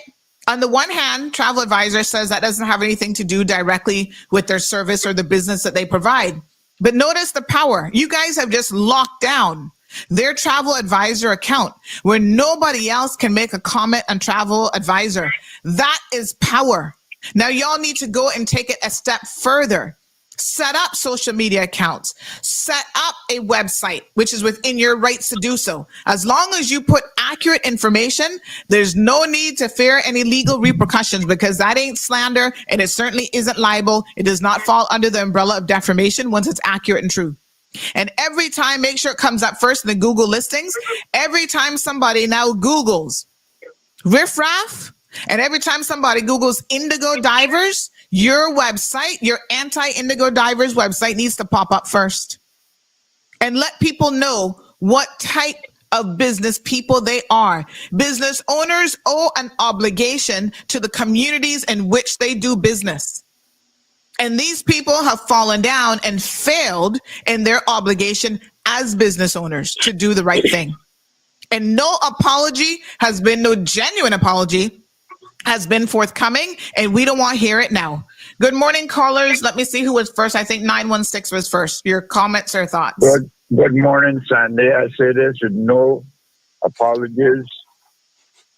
And I don't smooth over anything. This PR, this point system for this PR, they need to stop that right away. It's people, like when Charles Adams, Mr. Charles Adams Sr. got his Cayman status, he was giving more. He was more of a Caymanian than a lot of Caymanians were. Look at Martin Bowl, to name a few. They got their status based on what they had done for this country. They have given everything, and they still continue. Look what Martin Bowl does with community services. Look what Mr. Charles Adams did with and it really bothers me because I was talking to a young lady who I knew was trying to get her PR. The person that they were working for literally was paying her salary to go to the old people's home. This is probably about 5 years ago. Mm-hmm. And she was didn't let and go into her to the day off that they give her. But when she had any time off, she did not go, and she still expects them to give her PR. It's wrong. You know, this PR needs to stop. And until people realize this is not in the best interest of the Cayman Islands. Okay, thank you, caller. Caymanians. Okay, thank you so much. Next caller, good morning. Good morning. Morning, dear. How are you? Oh, good morning, ma'am. How are you? Okay. Good morning to you too, Ralston. Good morning, ma'am. Okay. Sandra? Yes, ma'am. You know that I am not a woman of few words. However, I know that you have a limit. But it is unfortunate that people have to say the quiet part out loud. Upset Caymanians for a day. Okay? This has been going on from Hell's Gate Open. Talk about remedy. Let me suggest what the only remedy is here. And I say this to all of the representatives and the now hopeful representatives. They need to stop climbing into bed with these people. This is why this is happening. These people couldn't be so powerful if they didn't know hold the whip. Okay? The Chinese have a little saying. It says, when your servant know your secret, they become the master. And this is what has been playing out in Cayman for a very long time. And to Caymanians, and you all can hate me, you can get vexed with me. Because the Africans also say that a speaker of truth has no friend. Caymanians, you have invited, you have entertained this problem. You turn on your own Caymanians. You believe that you're accepted by these people. Let me tell you something about this Caymanian. I don't support these establishments that come here for the purpose of segregation. I have understood this for far too long. Unfortunately, some of us still don't understand it. The remedy, we all know what the remedy is, but the question that needs to be asked, who has the gumption and the spine to put it in place? Every time it has been attempted, the handlers top them off at the knees. We have an elections coming up. I said this before and I'm going to repeat it. Now everybody has one vote. That vote has become much more valuable. It has the value of a blue chip stock. Please use it wisely. For all those who are in there now, please judge them on their track record. Do not reward bad behavior. And not many of them have a track record to run on. So it shouldn't be too hard to choose someone else. True. We need to clean this mess up like yesterday. Thank you so much, Sandra. Ralston, have a wonderful day. I love hearing you talk. So I'm going to listen to you. Thank you. Thank you so much. Wow. Ay. So Sandra, one of the things that you mentioned just now was you said that they fell down as business owners. Sandra, what would happen in the US, UK, Canada if a business owner was caught in 2025 gleefully showing themselves in blackface? This is, yes, it's a business and a business owner. This is a clear social commentary that is not welcomed in any modern world, any modern society in 2025. Exactly. It's exasperating that you're a business owner on top of that and will insult the country and the people that have embraced them and allowed them to carry out this business. I say it's very simple. They need to start the petition. We need to get it to the board. We revoke the status and we encourage the DCI to suspend the trade and business license. People asked for Miss Brenda to get a kaboom. Absolutely. And I'm just going to bring back up the screen here. Let me also say that apparently the wife is from Nottingham in the UK. You know, at this point, we're off air. So, you know, my word's not going to be minced here for sure. But I don't really give a shit where they're from, to be honest. If they're using the term Riff Raff, they would have to be using it to describe themselves first and foremost. But here's the most interesting thing. I'm trying to get confirmation here. I'm trying to see the top of this document. But there are people, and Ralston, this is going to be a question for you, so I need you to pay very attention to what I'm about to ask you now. There are people who have sent me a document here. Let me pull it up on the screen, who are saying that these individuals, at least Christopher, the husband, was part of the 2003 status grants, what happened under the UDP administration. Let me show you the name. He's number 40 on this list. And Ralston, I need you to tell me, because you were part of this hot mess of the UDP back in those days, giving away status to people like this who were undeserving. What do you say about your historical role in those status grants? And what is your position as it relates to the government having with no checks and balances in place whatsoever? There he is, number 40, Christopher Alpers. And I've asked for, like I said, the person to get me the top of this page because I want to see what the top of this document says. What is your position on this when it comes to, yes, you were a UDP member at the time, kissing McKeeva's ass, dare I say.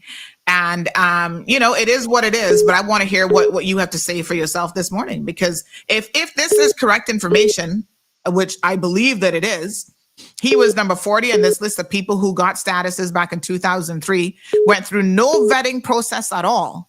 This demonstrates what has been historically wrong with the system. Sure. Sandra, firstly, the list that I see there is alphabetical, so it's all the A's. And when the status grants idea was floated was in our quincentennial celebrations. And the concept that I was told was there were going to be 500 in celebration of our 500th anniversary. 500 deserving people would be granted status, because at the time, if people will remember, there had been a moratorium on status in Cayman for more than 2 decades. And so there was a backlog of several thousands of people who would have ordinarily then qualified under the law. This was brought to the point where a case in court landed the government on the wrong side of a judgment, and the government knew that they needed to act. However, I want to remind people, and I'm not having a cop out here, this is just facts as they were. I was a backbencher at the time, and the cabinet granted status, and that question is for those who were in cabinet.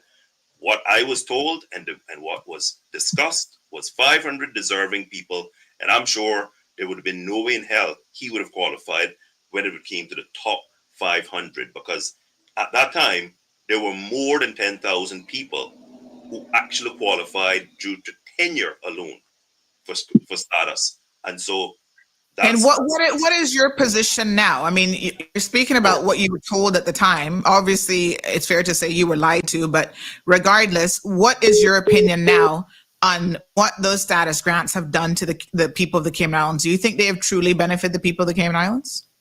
A lot of those people, Sandra, would have gone through the process under the law and would have gotten status in any event. And that's, to me, that is the travesty in all of this, because a lot of very, very deserving. Why not let him go through the process? Well, that's the point. And that was the most vexing part of that whole debacle back then, is the fact that a few short months later, we actually changed the immigration law as was being demanded of us under the UN Declaration on Human Rights and Tenure. The UK was breathing down successive administrations' necks in Cayman. I just happened to get elected at a time where a lot of this came to a head. And so we did what we had to do in terms of ensuring that we put in place a modern and progressive system of rights. Now, we are 20 plus years later, and there has to be serious reform again. I think the public is going to hear a lot of candidates get up and talk about immigration reform. Certainly, we have to look at this system that we have, that tenure, just simply being in Cayman is considered to be one of the most important factors. And we have to then start saying, you know what, we need to dig deeper, we need to look closer, and we need to say, what does a point system look like, if any, going forward? We also need to be very, very clear. At the end of the day, when we have people who behave in a certain way, we have to tell them they're not welcome in the Cayman Islands. It's that simple. So we went from 500 deserving people to 3,000. What a hot mess we got. That's what happened, Sandra. But let's get back to Right, is that me? You're calling number sorry, one. 929. Okay, good morning. You were referring to a website earlier. You kept saying Travel Advisor. The website is actually called. Oh, my apologies. And I would just like to Thank point out that what they did, what TripAdvisor did, was in no way in favor of the public. It was actually in favor of Indigo.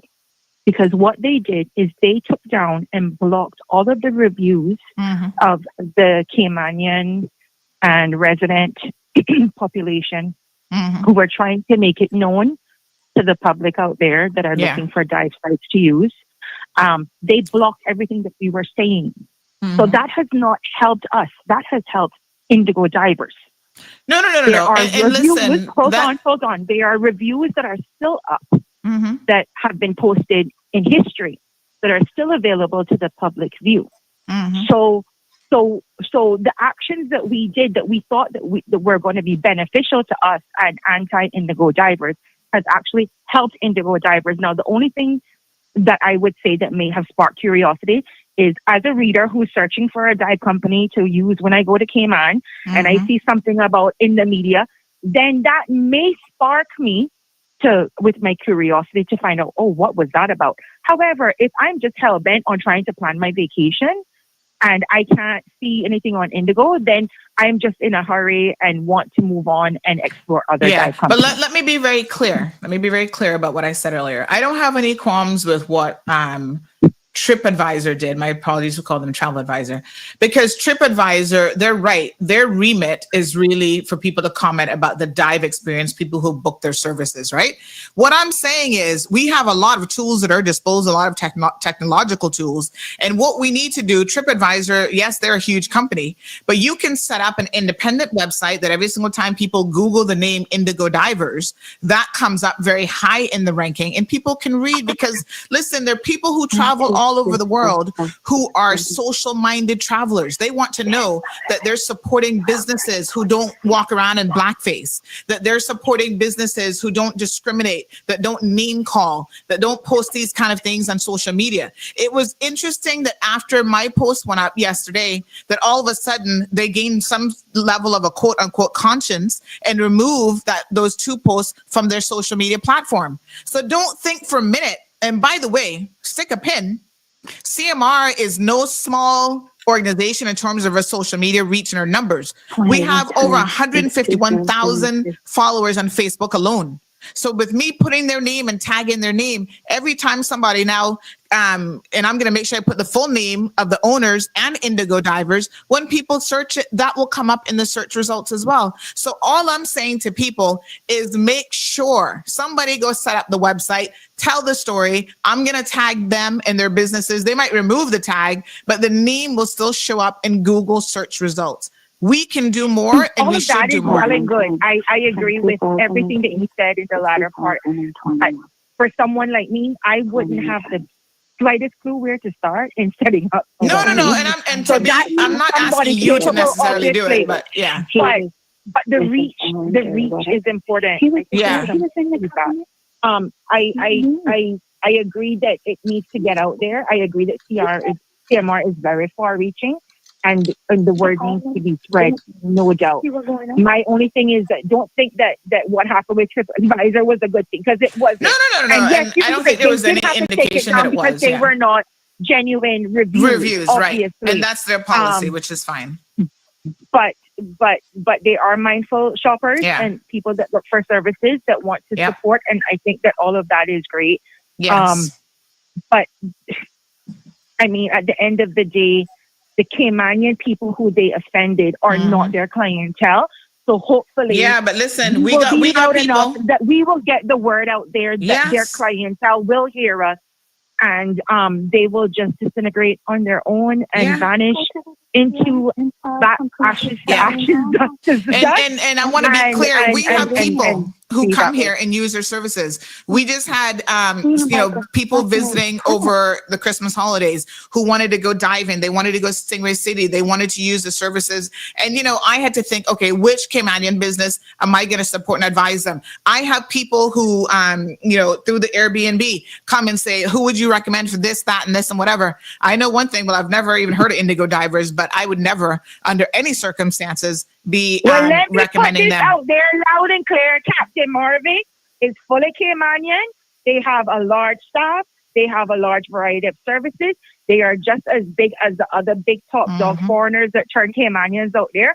I will support them. You all want water sports company to take care of it. Go watch Captain Marvin. Thank you. Have a wonderful day. Thank you, my darling. We got almost 1,000 people on the live stream, and we're going to continue the show. Good morning, caller. Welcome to the program. Good morning from the block. Morning, Braca. Boy, good morning. Well, I'm listening to you, Mr. Ralston. I'm listening to you. And I'm wondering, why is it you felt that you were misled? And the reason why I'm saying that, this is Carrie from the BRAC, by the way. I'm looking at the immigration law, and I'm looking at the Immigration Transition Act. And from 2003, from the mass status grants, which the law was amended to accommodate. Prior to that, it was in 1999 was the last time it was revision. So from 2003 to 2021, we changed that law 21 times to accommodate the expatriate community, to ensure that they got the protection in that law that we don't have as Native citizens in this country. So I find it very baffling that you have been in the House. Weren't you there 2 or 3 terms in the House? I know you were there definitely 2 terms, 8 years. So if it was longer than that, yes. That you wouldn't have been aware of this fact of how many times that law was changed to accommodate. And let me say this, it wasn't because of not Caymanians statuses wasn't being granted. You got that all wrong, Mr. Ralston. It was because of PRs. The PRs were what people were sitting waiting for years for and couldn't get approved. And then all of a sudden, I remember Austin Harris jumped in on all of this about, we have to make sure these people get their status and get their PR because they've been here all these years. Well, there's a lady here 45 years right now as a domestic, still on a work permit. So you tell me, how was that beneficial when McKeeva was the prime one during the UDP time, came out there with his attorney friend at the time, sat up there in the audience on a platform and told us the whole purpose of the mass status grant, and you're welcome to go and search it because it's there. It's out there. He got on a platform with his attorney friend that was there helping him and said, the whole purpose of us granting all these mass status grants is because the people that are caring for our elderly and cleaning our houses are the most disenfranchised, and they've been here 30 years and they're not got no status. Well, they're still here X amount of years past that, and they're still not got no status. So please tell me, how is it possible that you did not know and you were misinformed? Sandra, have a great day. Thank you, my dear. Ralston, your response to that caller?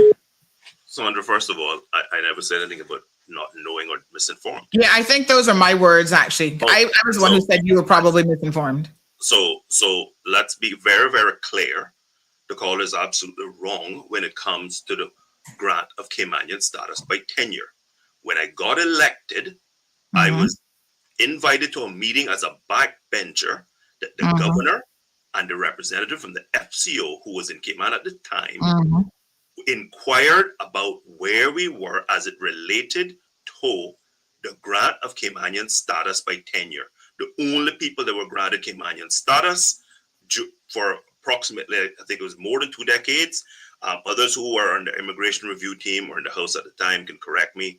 I'm going on memory here, were people who either married Caymanians or simply got it through descentage.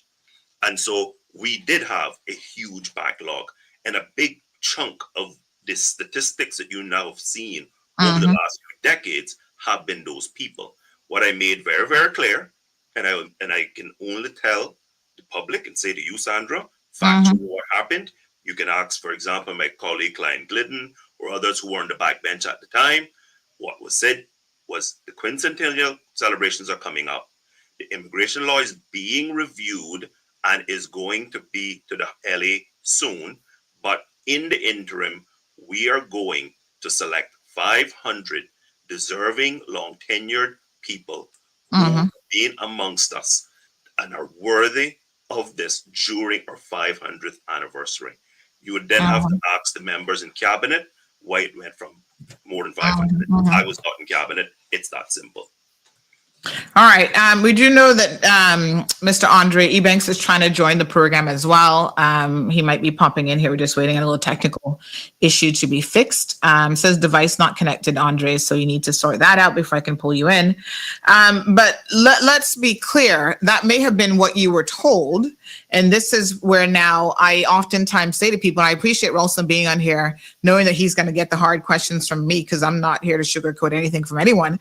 And I appreciate your response, Ralston. But my question to you is now we're in 2025. Are you willing to admit that things went awry? It wasn't just 500. It was some 3,000 that were given out. And included in that 3,000 were criminals. No vetting of the vast majority. It got out of hand. Can you sit here on what day it is, January 22nd, 2025, and admit that that was a shit show and it should have never happened the way in which it eventually happened? Absolutely. I agree 110%. What I can say is that as of today and how we move forward, we know immigration reform is going to be a topic in this election. I say to the public, listen carefully and question candidates on the specifics as to what they mean by immigration reform. Firstly, we have been sold a bag of goods continually around a rollover policy. The law that I was part of creating back in 2003 and came into force 1 January 2004 had a hard rollover policy in it. We have removed that. We've made it a soft rollover, and then now basically we're back to the free-for-all system where everyone gets to stay here, everyone gets the tenure, everyone then gets to apply under a point system and go through PR and eventually then apply for Caymanian status. You're going to hear these arguments, oh, this is going to hurt our economy. This is going to mean we can't recruit talent. I personally don't buy that argument. I think we need to go back to having a rollover policy. Now, you're going to get a huge kickback from the business community over this, but we have to ensure that we are building a Cayman that is going to be for Caymanians. And we are going to ensure that our school leavers, our university graduates have a place in this economy. They're being crowded out. It's having negative impacts on the cost of housing. You see the demand for housing has caused our land and housing prices to skyrocket. That's not just happening because people are just asking for more money for a 1-bedroom apartment, a 2-bedroom apartment. It's happening because of demand and supply. Way more people with money are demanding a limited stock, and it has caused Caymanians to be completely crowded out of the housing market. How can a young Caymanian or Caymanian couple afford a 2-bedroom when the starting price these days is going for somewhere north of $600,000 to $750,000? And so immigration is going to be key in this upcoming election. Listen to candidates carefully. Make sure that you understand specifically what they mean by immigration reform. And it's not going down to the House and saying, oh, we're going to grant X number of statuses per year, period. That does not fix the underlying problem in our community and our economy in regards to labor, access to jobs, and the knock-on effects of things like cost of housing. All right. I think Mr. Andre is having some issues coming on. Andrew, I'm not the only one that can't get a mic and a camera to work. Yeah, he may have to phone in, but I think he's trying to come in from the phone. So sometimes it needs certain permissions. All right. So Sandy, Kenneth is not worrying about that. It's not Georgetown Central. So happy to be on air now because Ralston is on. PPM is who brought the law in 2013. So if there was any doubt, thank you so much. I wanted to verify because, you know, I like to verify my stuff. And of course, the first thing people are going to say, well, I can't see that list, Sandy. How you know that was a list for status grants? I asked them to send me the top of the list, what that document actually says, so that I could see it with my own four eyes, in fact, because now I wear glasses and these are the bifocals, so I can see even better when they're on. And let me be very, very clear here. I have verified, see it there?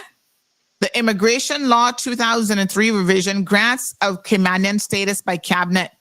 So this is what those bitches did in 2003. No apologies for calling them that. Rolston, there's been so much fallout that has happened as a result of these status grants. Like I said, there are people who were not properly vetted. I remember the long lines, to my shock and you know, just utter shock and dismay. I remember the long lines there at the old police station of people standing up trying to get their police clearance certificates. And little did we know that they were criminals from all over the damn place. And some were not even in Cayman. Some had not even been here for any length of time that we could have said that they were deserving. So at least you're willing to admit that in retrospect, that has had a fallout that has been, in my opinion, quite epic. As I talk about, we need to oftentimes be careful of what we call unintended consequences. And this is why we need elected officials who can see past their two feet. And they can see further down the line what the unintended consequences will be in the years to come of giving some 13,000 people status grants and one whoop, just kaboom, and that was it, with no real thought put into the process. And then you have to multiply that by all of their dependents and everything that all of a sudden they could have and they could bring in. Each one of them, oh yeah, we got 3 children back home and an old lady and a this and a that and all kind of foolishness that they were bringing in. Mr. Andre, yeah, you might have to call on the phone line if you can't get in. So let's read a few more comments here. Good morning, caller. Welcome to the program. Morning, Auntie Sandy, and good morning to candidate Ralston and Leonard Johan Moxham. How's it going, guys? Yeah, Ralston, can you hear him? Yes. Okay, jumping straight into it. Ronnie, you're a brave man to face the fire today. What a day to pick to be on the show. But I know you weren't in cabinet at the time, but you were part of the government. Can you or Auntie Sandy, can you call my friend Mr. Madison and confirm what the process is to have status revoked by those individuals that receive status by that piece of legislation, which was the cabinet grants? Because you've got a 2-tier system. You've got people that have gone through the proper process that can have their status revoked by a particular means, but none of us are sure, because we've been hearing for decades that only cabinet can revoke a grant of status from those individuals who received status via the lottery of 2002, 2003. So I think it's important, because the winning ticket for everybody and their dream is nobody ever leaves Cayman. Everybody gets here and nobody ever wants to leave. But getting status is like winning the lottery, and you're one of God's chosen children at that time. But we have to have a means by which, once you get status and you show your true colors, you can show your true colors at home, wherever that is, wherever it is normal to be racist or a bigot or ignorant or whatever you want to do. You can't really build a society where we're going to be multicultural and, you know, be inviting and decent people to everybody, where they take the piss, they are overtly racist and effectively Caymanian by convenience because of the economic benefit. So I would just like to understand, and Auntie Sandy would ask you, please call Mr. Manderson. What is the process by which status can be revoked if you received it by a cabinet grant versus the process of status getting revoked if you got it by the application process, which the majority of people have? Because we should have the right to get rid of anybody that decides, I'm here because I'm Caymanian now and I can show you who I truly am as a person. Because if we did that anywhere anywhere in any country as Caymanians, they would send us home. Thanks for that question, Johan. I mean, I certainly have taken a note of it, and I will double check because I don't know the answer to that question off the top of my head, to be frank. Sorry, Wilson. Yeah, I'll leave you guys there. Fire, Johan. I think you know me well enough. I don't run away from anything, and I am here. I'm always going to stand up. If I've made an error, I'm going to stand up. But at the end of the day, we have to be about moving forward and building the right Cayman. And you hit the nail on the head. You hit the nail on the head. It is about how are we going to build the right Cayman for our children and grandchildren. Mm-hmm. All right. Very good comments, Johan. Appreciate that for sure. All right. Sorry. Okay. So this person says, how do you set up such a website? Okay, let's get to that. Good morning, caller. Welcome to the program. Hello, good morning. Hello. Can you hear me? Caller? Hello? No? Okay. Good morning, caller. Welcome to the program. Good morning, Sandra. Andre Eubanks here. Morning. How are you? Fine. I'm sorry I couldn't connect earlier. I'm between meetings and driving, and the phone didn't connect up to the StreamYard. Yes.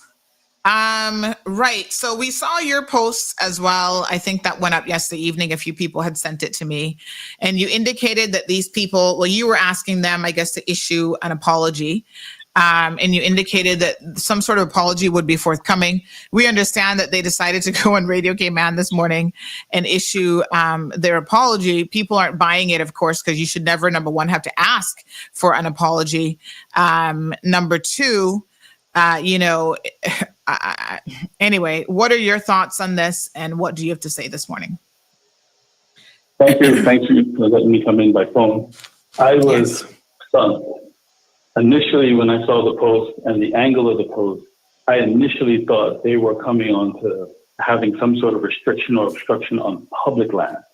Right. So I immediately left my constituency office to actually go out and verify before I post anything to see for myself what's happening. Because maybe this is a mistake. But when I got there, there is an obstruction, but I realized it's on their land. Okay. If that's their land. I haven't checked any land register, but if that's their land, it's on private land and it wasn't obstructing the public dock. So I still went, because I've never seen a fence on a dock of that description, to still ask, why do they need this? Yes. Because even if it is on their land, why do you need this? And number two, why was your post, the language was unacceptable? Yep. They were in the middle of conducting an interview, at least I say he. It was, I'm not sure if he's a co-owner or owner representative, but the person there was conducting an interview with Jesse for Radio Cayman. So I had to let that finish. Once he stepped away from that, I inquired, why the language? And is there any way that this can be removed voluntarily since it's your property? I understand that later in the evening there was a protest. I wasn't aware of any protest, but I just went on instinct in person as a West Bay MP. Their issue, the way that they explained it, is that there are people who are trespassing and disturbing and are abusive and illegal with their dogs. That said, to my mind, I still don't think that the way that they handle it is the way to handle that. There are other measures to deal with trespassers. And certainly not to use the language that they did. So even if you were to give them the benefit out of explaining what that means in the local context, please issue an apology because the language is unacceptable. But I, in addition to that, and I'm going and putting calls into agencies, I'm still have a legal question in my mind is whether the fence is actually legal, private or not. Is it allowed? It's obviously not public land, so we got that out of the way. But is it allowed by way of their coastal works application to actually be there? Yes. And while you're asking those questions, can you do us a favor and also verify, because we understand that the setback for the little hut that they have there is actually a problem as well, because it does not meet the legal setback by law. And so I wonder, this is in the same area that you'd be doing your other research. Also inquire for us, as a very astute caller pointed out, that their dive shed is closer to the iron shore than planning permission would allow, because it seems to be about 25 feet from the iron shore and planning requires it to be 50 feet. So that also needs to possibly be torn down if that's not in compliance with the law and the requirements from the public roadway as well, the setback requirements.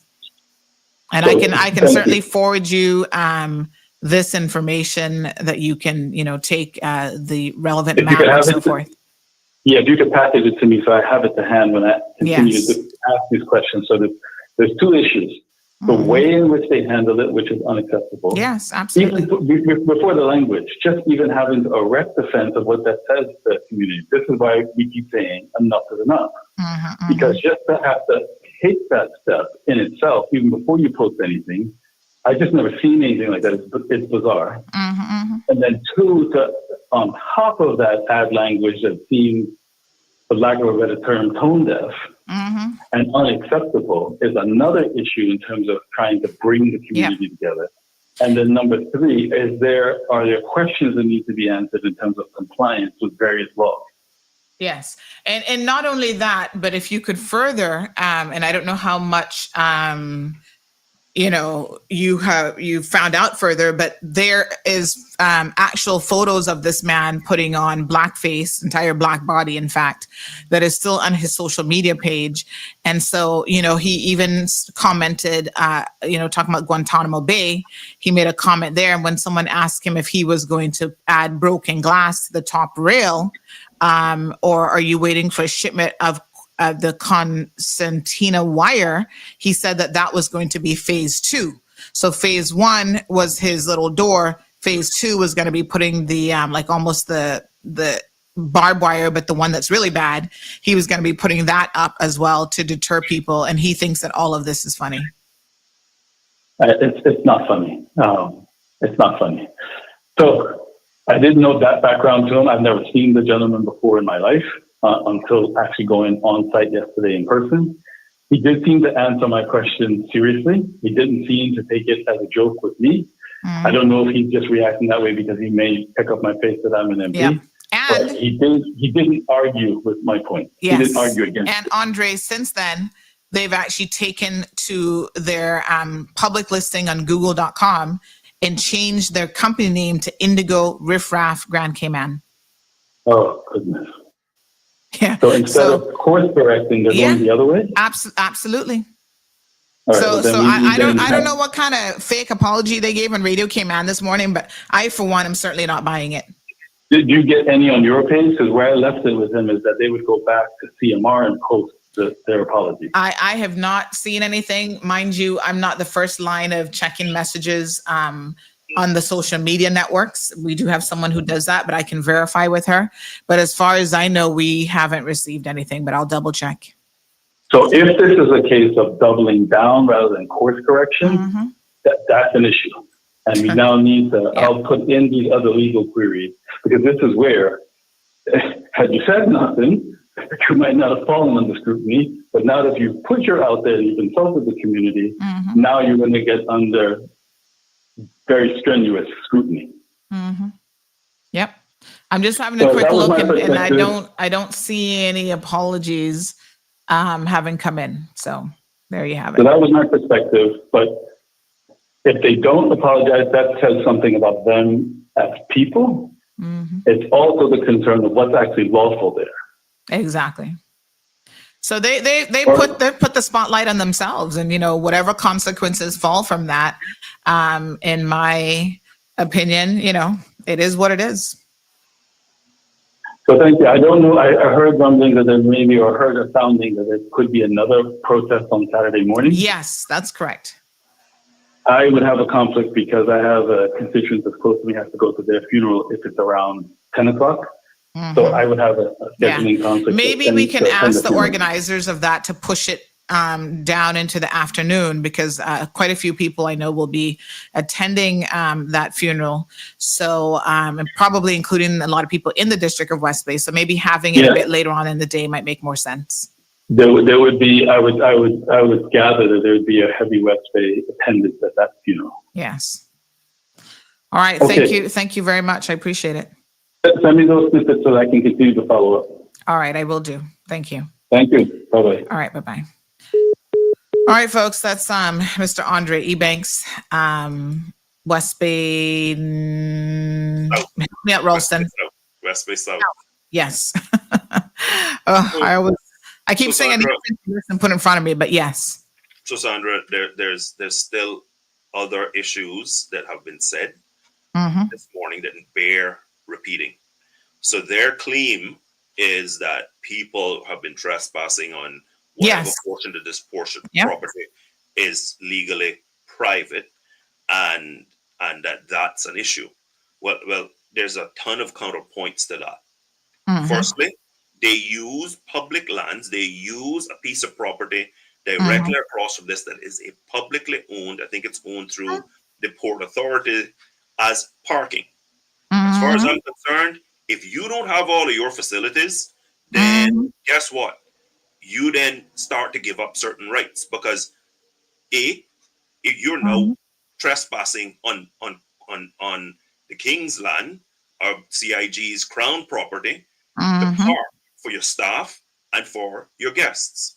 The second thing is, as West Bayers have known for many years, they, and I'm sure other companies, whenever their docks are either destroyed, in some instances they don't have one, use the public dock that is there to load their guests on and off. So again, unless you have a facility that you can say you have everything there on your private piece of property, now you start to open yourself up, because you now have to use the public property to conduct important pieces of your business. But you know what, Sandy? Let's get back to the bottom line of this. As far as I'm concerned, it is about not just the language. It's not just about doubling down.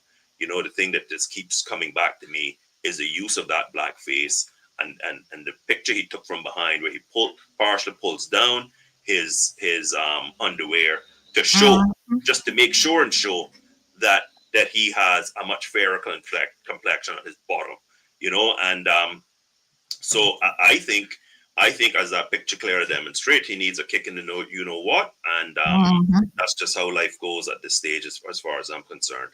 Apologies. What apology can be good suffice given that post, that blackface post, which in my opinion is completely unwelcome in Cayman or any other society. I am sure that wherever he's from, if he had that on his social media page and was a business owner and anyone caught wind of it, anyone in that community would protest and say, do not support his business. So why should it be any different in Cayman? And why should we accept that someone like that should be amongst us long term? That's not the Cayman we want to build. That's not the Cayman we want to leave behind for our children. Well said. Just getting a few questions here. So someone says, has CETA commented on this? Sister of Tourism, I really need to hear what he thinks. I think they meant Minister of Tourism. So no, we've not heard from the minister. And we have not heard from CETA on this matter either. So let me see here. Let's see if we can call the minister. Let me just pull up his number. 1 second here, folks. Give me 1 second. All right, let me see if we can get Minister Brian on the phone here this morning.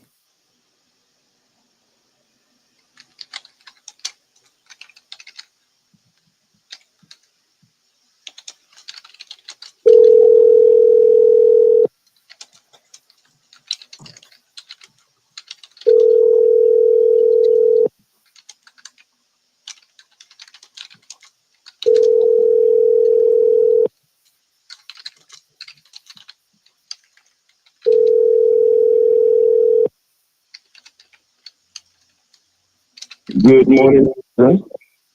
Hello, good morning. Minister? Yes, good morning. How are you? Morning. Not bad. How you doing? Not too bad. Yes, we're on air, just FYI. Running into some overtime this morning. So we're having a discussion about the situation with indigo divers. I'm assuming you're aware of it. Well, yeah, I'm actually, while you were calling me, I was actually calling some people at the head of immigration to find out what scope of authority we may have or may not have in this respect before I dive into the way forward, because obviously, as the government member, I don't want to put the government in any legal trouble before I make any comments. So I'm trying to ascertain the true status of these individuals. Because first off, let me say, I understand the fight everybody and the anger everybody's feeling, because this is not something that I think a good company would want to do in this public way. Everybody has the right to be upset. And I'm trying to ascertain, because I'm obligated to not put the government in a legal suit as to what we can say or what we should say, what legal parameters we have in respect to this, who the individuals are, what is their position, are they, willing to, at the very least, not do this behavior anymore, apology or what have you, before I make any positions. But and are you able to comment? I mean, not take off your hat as a member of the government for a minute.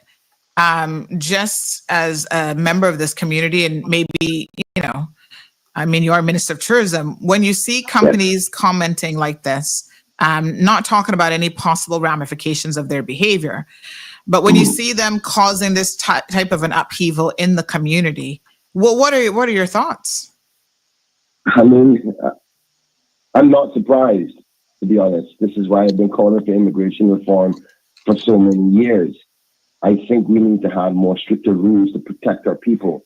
I mean, we're being laughed at, scorned, taking away our job opportunities. There's so many things that I am not happy about from an immigration perspective, that we need to strengthen our laws to send a message to those who come to our island that this is Caymanians for Caymanians. And of course, we have to protect our people. And when you have people who are so bold to be have no care for what they say, and even now it doesn't seem like they want to say, okay, I was having a bad day, I was frustrated with people who are not understanding our business, and I apologize and shake it down. It seems like they're doubling down on the situation, which is even more concerning. So I mean, to be honest with you, I've been looking at this from yesterday, going through the legislation, the Immigration Transition Act. Where is the grounds to protect our people? And as I thought, we don't have many ways to protect Caymanians from this kind of discrimination and this kind of outcry, because you're going into the freedom of speech, you're going into the rights of human rights workers and so forth, all kinds of different levels where I'm obligated as the Deputy Premier to make sure that every step and words that I say don't put the government in a negative place. But at the same time, at the very least, what we have recognized are this: if we can't take any action, and when people say stuff like this, is that we have to change the immigration law to let people know that they can't do this. And I need to pull back a little bit here, because we're making a lot of assumptions as to the individuals around this and whether they're Caymanian or not. Well, they have status. We have the documentation that they were granted it in 2003. At least Chris was. So what we do know now is that sadly, because of the provisions many years ago in their immigration system, this person has been given equal rights, just like you and I, Sandra, who are generational Caymanians. And we have failed to put in structures to say, please respect and embrace our way of life, because generational Caymanians don't do those kinds of things. I don't feel that that's what we do. So we have a lot of questions that we need to answer ourselves in respect to changes to the law, who gets status, and how we look at their character rather than how much money that they have or how much they've invested in the country.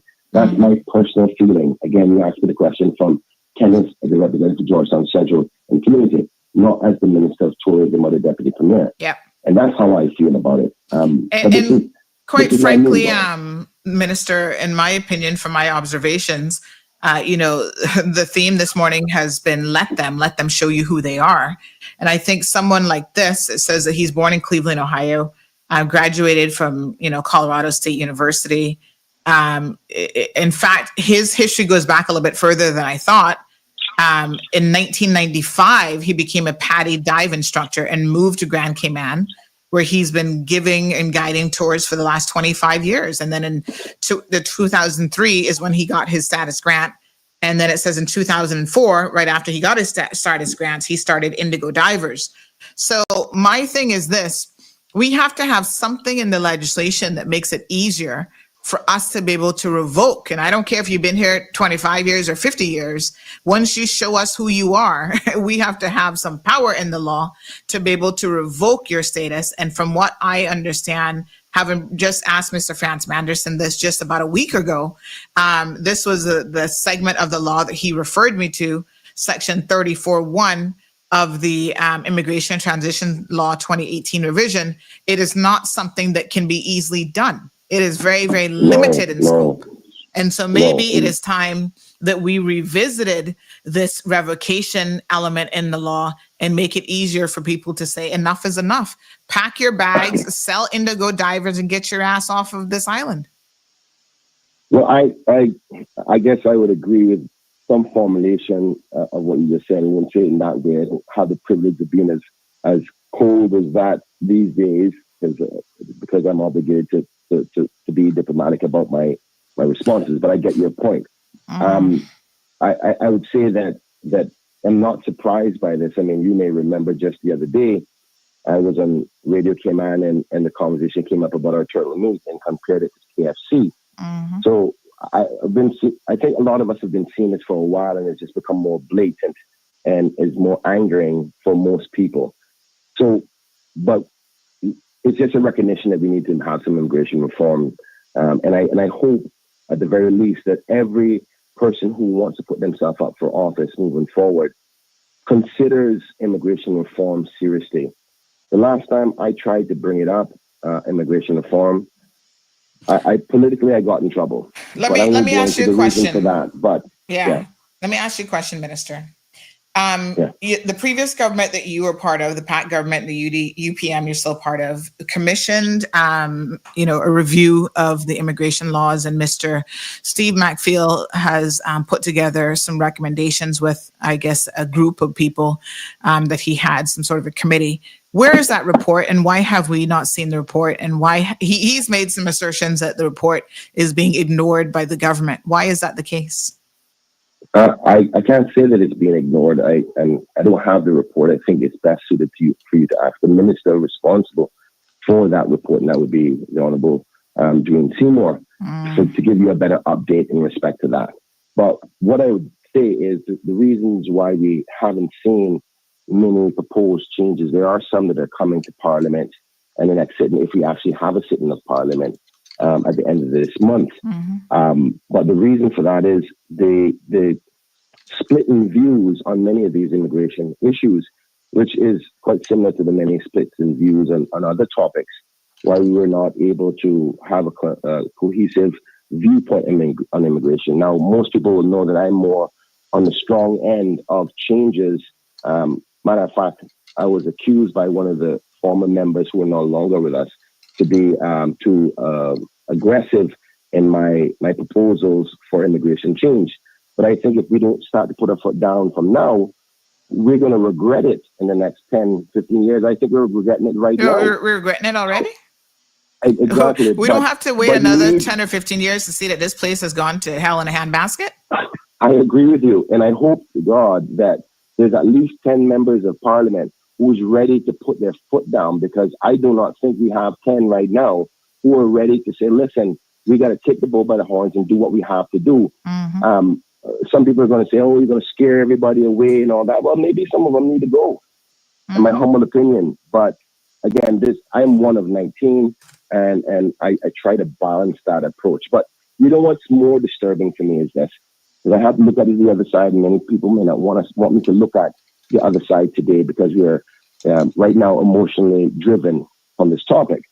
But what's disappointing is this individual is now going to have a reflection on other status holders who are good people who have embraced Cayman Islands, and Cayman Islands is their home. And now this individual is going to cause all of us that are good Caymanians, good generational Caymanians, who are going to look at status holders in a different light, unfairly in a capacity because of these types of actions that people make. We're going to judge them based on their own actions. So nobody else, not gonna worry about that. You know, we had another one call who's been with us for over 30 years. We don't have no problems with Caymanians like that. It's people like this one now who has shown his true colors on more than one occasion that we're no longer going to sit down and give him the benefit of the doubt and believe that when he put his entire body in blackface that he didn't mean it. Thank you so much, Minister. Appreciate it. All right. Have a lovely day. My dear. Bye. You too. So yeah, this isn't about painting anyone with a singular brush. I do want to make that very, very clear. This is about when they tell you who they are. Yes, let them, and just accept it for what it is. It's as simple as that. Ralston? Yes, Sandra, I agree. Yeah, I mean, and the fact is, as we've covered this point a number of times, not only let them, believe them, right? Because that's a picture. I'm just still so disturbed by that picture, right? That anyone, any adult in this day and age would think it's cool not only to do it, but let's just say he had done something like that 20, 30 years ago. I would be so ashamed of that and never make that ever get public. And it wasn't 20 or 30 years ago, I should say. Yeah. Yeah. I mean, but this is something that happened recently, and you're perfectly fine with publishing it on social media, where anyone can pretty much get to see it once they're your friend, I suppose, on social media. Not even that. Hold on. Not even that, Wilson, because I'm not his friend. So he actually has those pictures publicly available for people to be able to see, because I'm not his friend. Well, and I was able to go and pull up the blackface photo. And it's still there, by the way. Yeah. Sandra, that in and of itself, I think you have to use the word kaboom, drop mic, and you have your kaboom. But there's another kaboom, right? I mean, for an adult to behave in that way in this day and age is just so inexplicable, so wrong on every single level. We know what that means, and we know where that comes from and what that type of behavior emulates. And so that at the end of the day, people like that are just not the type of people that any good, right-thinking Caymanian will want us to have as permanent members of our community. I don't care how long they've been here. Exactly. Kyle said, as I said when I called in, that picture in blackface disturbs me more than the Riff Raff comments. Both are terrible. Luis, good morning, says, I agree with Minister Brian. Some people are saying Minister Brian getting a little soft on him. Magdalene, I saw your comments saying, come on now, this is not the minister that I know. She says, Mr. Brian, don't become soft now. Seems like they're muzzling you. Goes on to say, Kenneth, this is not you. I know you are the deputy premier, but this is too much now. Sarah Sue joining us from Cayman Brack in the comment section says someone who's blatantly racist doesn't come to a Caribbean country because they care about the country and want to make a difference. They see dollar signs and opportunities and they love the Caymans, but they don't want to tolerate the Caymanians. Kaboom for that. Jason says, I'm a Caymanian, Honduran, Jamaican mix-up, aka proud Riff Raff, born and raised in a 345. El Rey says, do a news article in Indigo Divers that indicates the owners are racist and has black. Oh, don't worry, honey child.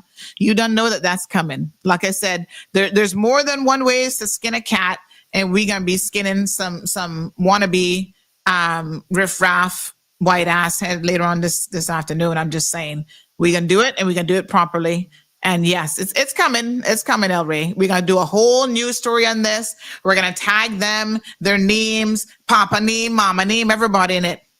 Can I also add to that, though, Sandra? Right? Yes, sir. We can't just leave this to you and CMR. No, definitely not. That's what I'm saying. Get off your behind and go to the protest. I'm not here this weekend, but I'm getting in touch with my videographers that we can carry the protest live, despite my absence from the island. But yes, I mean, everybody needs to play their role. And on top of that blackface picture, Mm-hmm. that is now publicly available. Yeah, that is now on Sandra's site. That's now on CMR. Yeah. Everyone who's listening, everyone who clears, you need to share that. Tag them. Tag Indigo Divers. Tag him personally and post it on your Facebook page. When I get a minute, when I get a moment, Sandra, I have a couple of meetings that I have to get to shortly. But as soon as those are over, that's what I'm going to do, because if we don't take that stand, we can't just leave it for CMR to push out. Yes, Sandra, you have the biggest platform, and that's going to have the widest reach. But it can get multiplied if everyone plays their part. Post it. He's an adult. He was proud of it. If he is proud of it, and now, Sandra, you've even enlightened us even more, that it's not just his friends that could see it. Anyone can go on his Facebook page and see it. So he has his settings set that anyone can go and get this picture and see this picture. That's a wow. Absolutely. It just deserves a wow, and it needs to be put out there, because this isn't about any particular nationality. This is about a specific individual who's living and working as a business in the Cayman Islands, and they should be named and shamed, because this is unacceptable behavior. Sandra, I'm going to have to. Thank you. I'm going to have to jump off here. You got to get to work. Yes, I got to get to visit a few West Bay North voters who I have some meetings set up with, because, as you know, they're not getting any representation in that constituency, and so I'm trying my best to assist people. Honey child, have a good day, Mr. Ralston England. Okay, thank you. Renita says, as a West Bayer, proud girl, proud. I can tell you for a fact that they have used the public beach dock to conduct their business. They've used the parking lot to park their trucks and line up their air tanks. We never call them pasty skin Neanderthals. We let them peacefully go about their business unprovoked, so much so until they got the money to get their own dock up and running. And this is what we get in return for a kindness. Make me tell Anna. Yes, girl, make me tell Anna. Stop with this Caymankind foolishness. We have children. Unfortunately, the rest of that, Renita, got cut off. But honey child, your point is well taken. And thank you for confirming that they were so piss ass poor in the beginning. They had to use the public dock. And now they think that they have arrived. And look at them now. Got the nerve to want to call us Riff Raff. I know one fucking thing. Good morning, callers. We got 2 callers on the line. Yes, I said I wouldn't call back, but anyway, this is an FYI for everybody that is interested and I think needs to know. That would be inclusive of any of our MPs that do want to attend and have indicated that they both are attending a funeral at 10 a.m. Yes, put it a little bit later in the afternoon, honey child. It will be at 1 p.m. to accommodate everybody. All right. So, funerals can last a long time now, by the time you go gravesite. So 10, 11, 12. All right. I would say push it to 2 o'clock if I were you. Caymanians and funerals. Suggestion? 2 o'clock. Okay. Well, I'll go with your suggestion. Your ears are on the ground. Take your umbrella, because it'd be hot out there. All right. Thank you so much. 2 p.m., folks, on Saturday. Whether you're West Bay, North Sider, East Ender, I don't care where you're from. Go and support. Unfortunately, like I said, I'm off island, so I won't be there, but I'll be sending my camera crew out there to make sure that we carry it live as well. If you will. All right, Thank honey you so child. much. And we'll see. We're now accommodating MPs that say they were not aware or chose not to attend. I want to see what any excuses are on Saturday at 2 p.m. It is now public knowledge. Yes, thank you very much. 2 p.m., folks. Come on out. Location there, right there in West Bay, next to the public dock. Thank you. Caller, good morning and welcome to the program. Morning again. Morning, dear. I was trying to catch Mr. Anglin before he left because they changed it where you can't tag them. indigo divers. They changed it. So Oh, of course. But that don't mean that when you search it, if you still put their name, you know. Their name But will still show up. yeah. Don't worry. Listen, actions have consequences. And we're going to show Chris and Katie. You guys sit down in Cayman and we'll call people Riff Raff, want to change the name of your business and all this other bullshit. There will be consequences to your actions, okay? Absolutely. And also I wanted to just say to all those people who are saying, oh, well, why don't Caymanians unite for this cause and that cause and whatever? Mm-hmm. Listen, we're not saying that there aren't more important issues, but we're saying this is something that we can actually make a tangible difference by boycotting their business. We know that there are MPs out there sitting doing whatever they want, whenever they want, regardless of how the people feel or how the people think. But we have no way of recalling them. Yes, when election time comes, we will vote, and hopefully the people will unite and vote properly, in my opinion, what is properly. But when they're in, they're in. What do we do? Yes, we can go and protest at John Gray about education. But at the end of the day, what difference is that going to make? We need a proper way to hold them accountable, and then I will show up. Guarantee 100%. I know for the fact that, like you said, us standing together on this issue, boycotting this business, putting things out there on the internet, it will make a tangible difference. If you show me how I can make a tangible difference on other important issues in this community, I will be there. That's right, girl. If I'm there by myself. That's right. Thank you so much, caller. Thank you. Good morning, caller. Welcome to the program. Good morning. Again, it's me. Yes, Sorry, ma'am. I just had to call back because I want to commend all of us that have called into the show and written on your chat today and coming together and uniting on this very important issue because it's very racist is what it is. But I also want to say that we the people should now hold everyone in our parliament accountable for situations as dire as this, not just this, but other situations that are just as dire, and say, Parliament comes together now and they have an emergency meeting and they do a lot of revocation of status and licenses when situations like this occur, because the people of this country has just shown their colors and just risen up and said, hey, you can't do this. You can't come here and act this way to us and treat us like we're an imbecile and like we're nothing. And if your life was so great back in Ohio, why are you here? Anyways, I just wanted to say that because I think that we've done very well this morning on your platform. And I commend every one of us who have united and taken a stand against this. Nobody in our country should feel like they should be treated because of their color anywhere. Thank you very much. Thank you. Terry Ann says this is the best opportunity to use to hold people accountable and make an example. Every Caymanian from every district should be at that protest. Absolutely. Good morning, caller. Hi, good morning. Morning, dear. Yeah. I can't even talk. I'm going to stop watching the Cayman Mall Road because I'm boiling. I am a Jamaican born, but I'm telling everyone, and I don't care who wants to come for me. If there's a war out in the Cayman Island, Jamaican, you all don't look that I'm going to hang on your side. I'm going to fight for Caymanians because remember now, we all go there, and I know this morning is not a topic of Jamaican or whatever. What I see on the thing there this morning is very, very disgusting. It is bad. It is bad. You know, we all go there. We mix with the people, live amongst them. We are all one. And that's how I see it. Thank you, ma'am. It's ridiculous.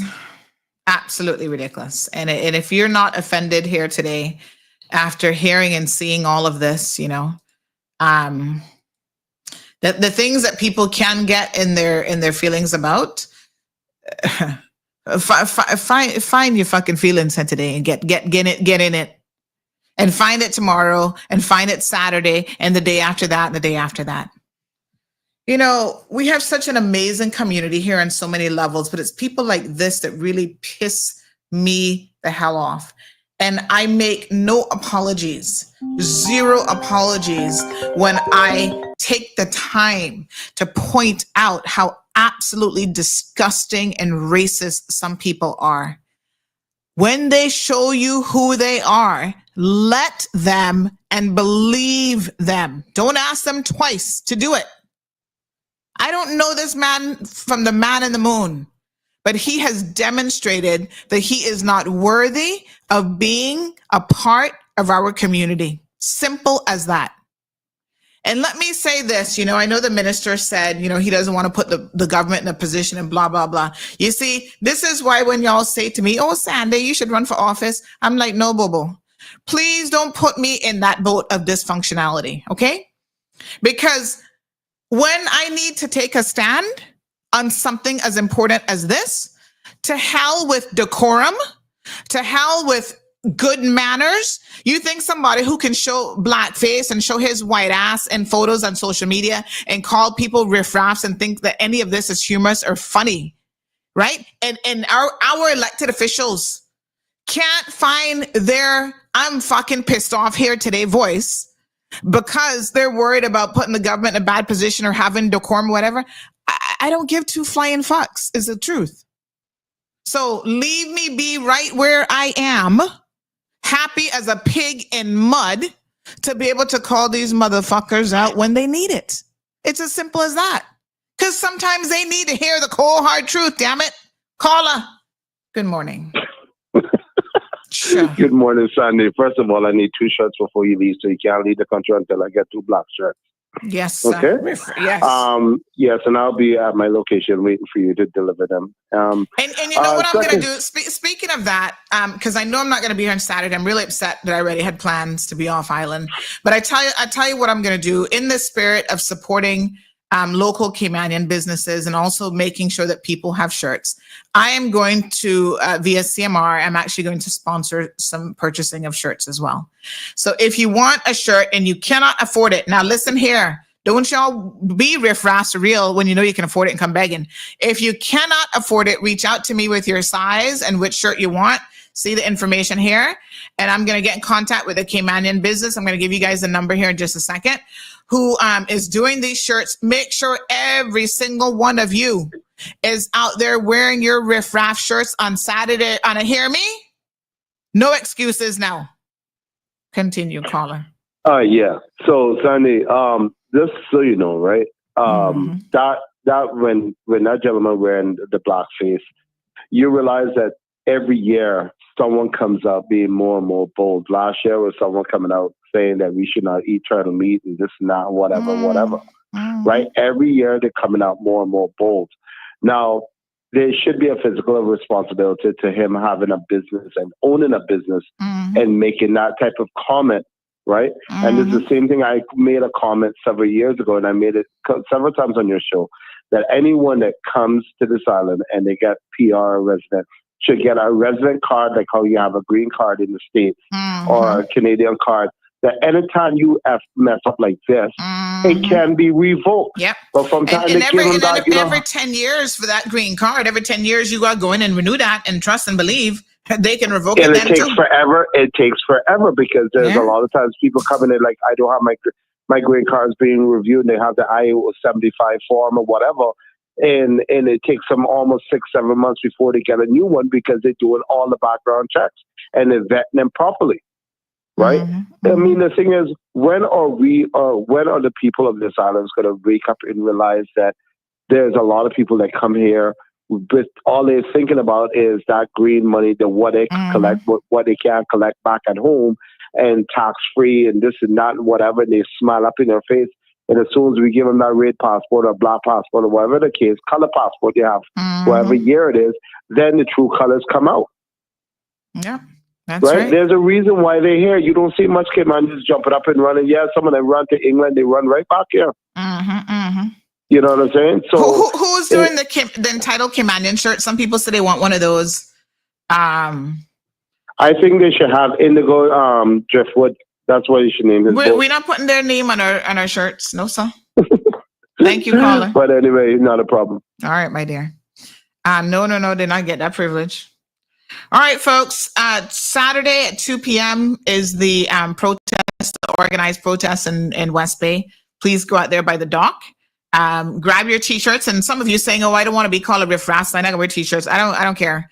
We're hashtag Caymanian proud. Y'all might still have some of those shirts from the what was the event that we celebrated this year after a 60-year break almost? The emancipation. Trying to emancipate your damn selves and get out there. Every single district, get out there and be seen and be heard. Let people like this know we are not going to tolerate and put up with this kind of behavior under no circumstances. All right. Like I said, if you can't afford a shirt, we're going to sponsor some shirts. Hopefully I can get a little discount on the shirts, but this is a Caymanian business. We're going to support them. You can WhatsApp them 327-6339. They have a number of different designs. And if you don't want it to say Caymanian Riff Raff, these are the different ones. They can make it something else. Hashtag Caymanian proud. Whatever it is that you want, honey child, they'll put it on there. Just make sure that you're representing loud and clear. All right. Someone said, well, why would you want to call yourself a Riff Raff? I think Jim gets it. The Riff Raff shirts are only showing a mockery of these indigo owners. And listen, I just can't even. I just can't even. Miss Sue said if this was Jamaica, they'd be running for their lives. Well, they're so lucky that they still live in such an amazing place like the Cayman Islands. Isn't that something? We can have a good, intelligent conversation against people who have the nerve and audacity to do this whilst living in our country. Because I checked the date of this photo, and that little bitch would have been living here in Cayman, dressed up like this. And I don't know whose party it was that he went to, but nobody would have said to him, dude, this is so inappropriate and so disgusting that he still has it up on his social media. So there he is from Ohio. The wife, I understand, is from the UK. Mm-hmm. There they are. Wow. Wow. Absolutely shocking on so many different levels. Unbelievable. Oh, my people, my people, my people. What a mess we in. What a mess we in. All right. John LaRue says, wear your entitled Caymanian shirt. I'm going to, just as a reminder, end the program on this note. And thank you so much, all the Instagram listeners this morning, Facebook, YouTube. Everybody was tuned in. At one point, we had close to 1,000 people on the live stream. Friday, we should be good for a show. Monday is a public holiday. Somebody said, where are you going again? Lord Jesus, what a hot mess. And again, the Cayman business owner can say, they can put anything you want on the shirt. You just let them know. And they'll get that out for you. So, thank you very, very much. So yeah, send me, your size and colors, and, we will take it from there. Someone says he has the privilege of living in Snug Harbor. No surprise there, honey child. I wonder if he's on the voters list and who he'll be voting for. Let me check the voters list before we go. Final call for any people wanting to call into the show while I go and check the list of electors. Let's see if he is on this list. Hold on one second. Give me one quick second here, honey child. What's the last name again? Okay, let me see here now. Oh, he not registered to vote? No, could never be. I must have got a typo in here. Hold on. ALPERS? Oh, you get status, but you don't want registered to vote. Probably don't want to go jury duty. Look at that. So your MPs, y'all not got nothing to worry about. Snug Harbor MPs? Tell him about his ass, because he's not even a registered voter. Look at that. Hold on. Let me double check. Nope. No rolls found. Wow. Take that, honey child. Let's get a kaboom for non-registered voter. Kaboom! Yes, sir. This is where it's at. They want all the benefits of status, but don't even want to register to vote. My God, I had to triple check it because I can't believe it. You're not a registered voter? Let me double check a fourth time, just in case. Let me refresh the page. No, sir? Wow, take that. What a heat. Wow. They don't want to get back to nothing in this country, you know? If y'all think I'm kidding, boy, I tell you, not registered to vote. There you go. They don't give a shit about Cayman. Wow. Yes. Thank you, Jim. This is a peaceful protest, folks. We want to show them how we can show up and we can represent and, be smart about it, folks. Don't go out there and give them any reason because the popo is going to come out. By the way, make sure you get all of your ducks lined up. Email the commissioner, fill out the protest form. Make sure it's all legal because we're not lawbreakers like him. We're not breaking the law in terms of setbacks and all this other stuff. We are going to follow the law to the T, get everything in place for the protests, and make sure when you're out there, bring water. Somebody bring a jug of water. I can send some brownies, although I'm not going to be here. I can bake them from Wednesday and give them to my West Bay family, and they can bring them down for you. So I'll do a whole batch of brownies. Get there early. Hydrate yourself because that time of day it's still very, very hot. Take your little sombrero, your proper Caymanian straw hat, and your little umbrella and comfortable shoes. In fact, take your little beach chair while you're at it because you might be out there for a good couple hours. All right. So very good. Any final questions or points that I need to bring up? So they do have some hashtag Caymanian Proud t-shirts at government at the hub, and those are also $20. So make sure that you can get those also.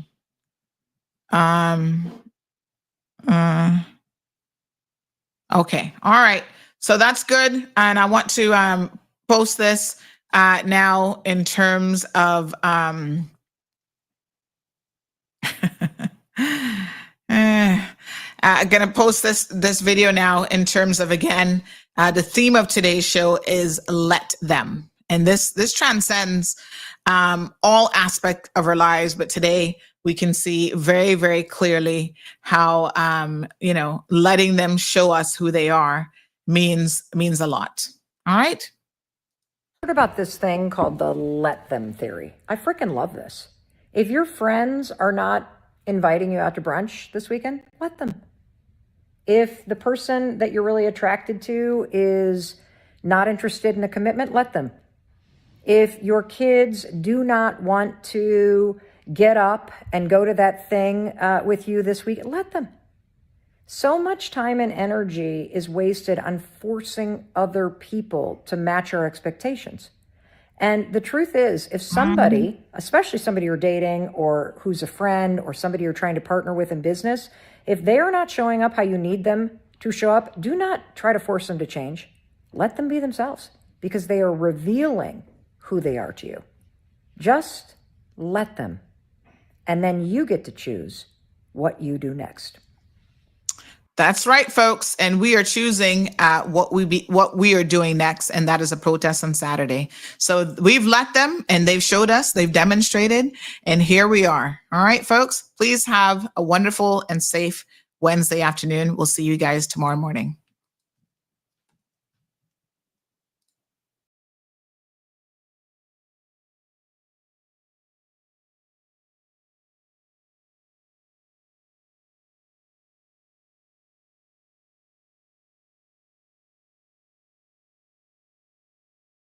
Anytime on CMR's Facebook and YouTube channels for the latest show episodes. Don't forget to follow us online on our social media channels and visit CaymanMarlRoad.com for all the latest news and community happenings.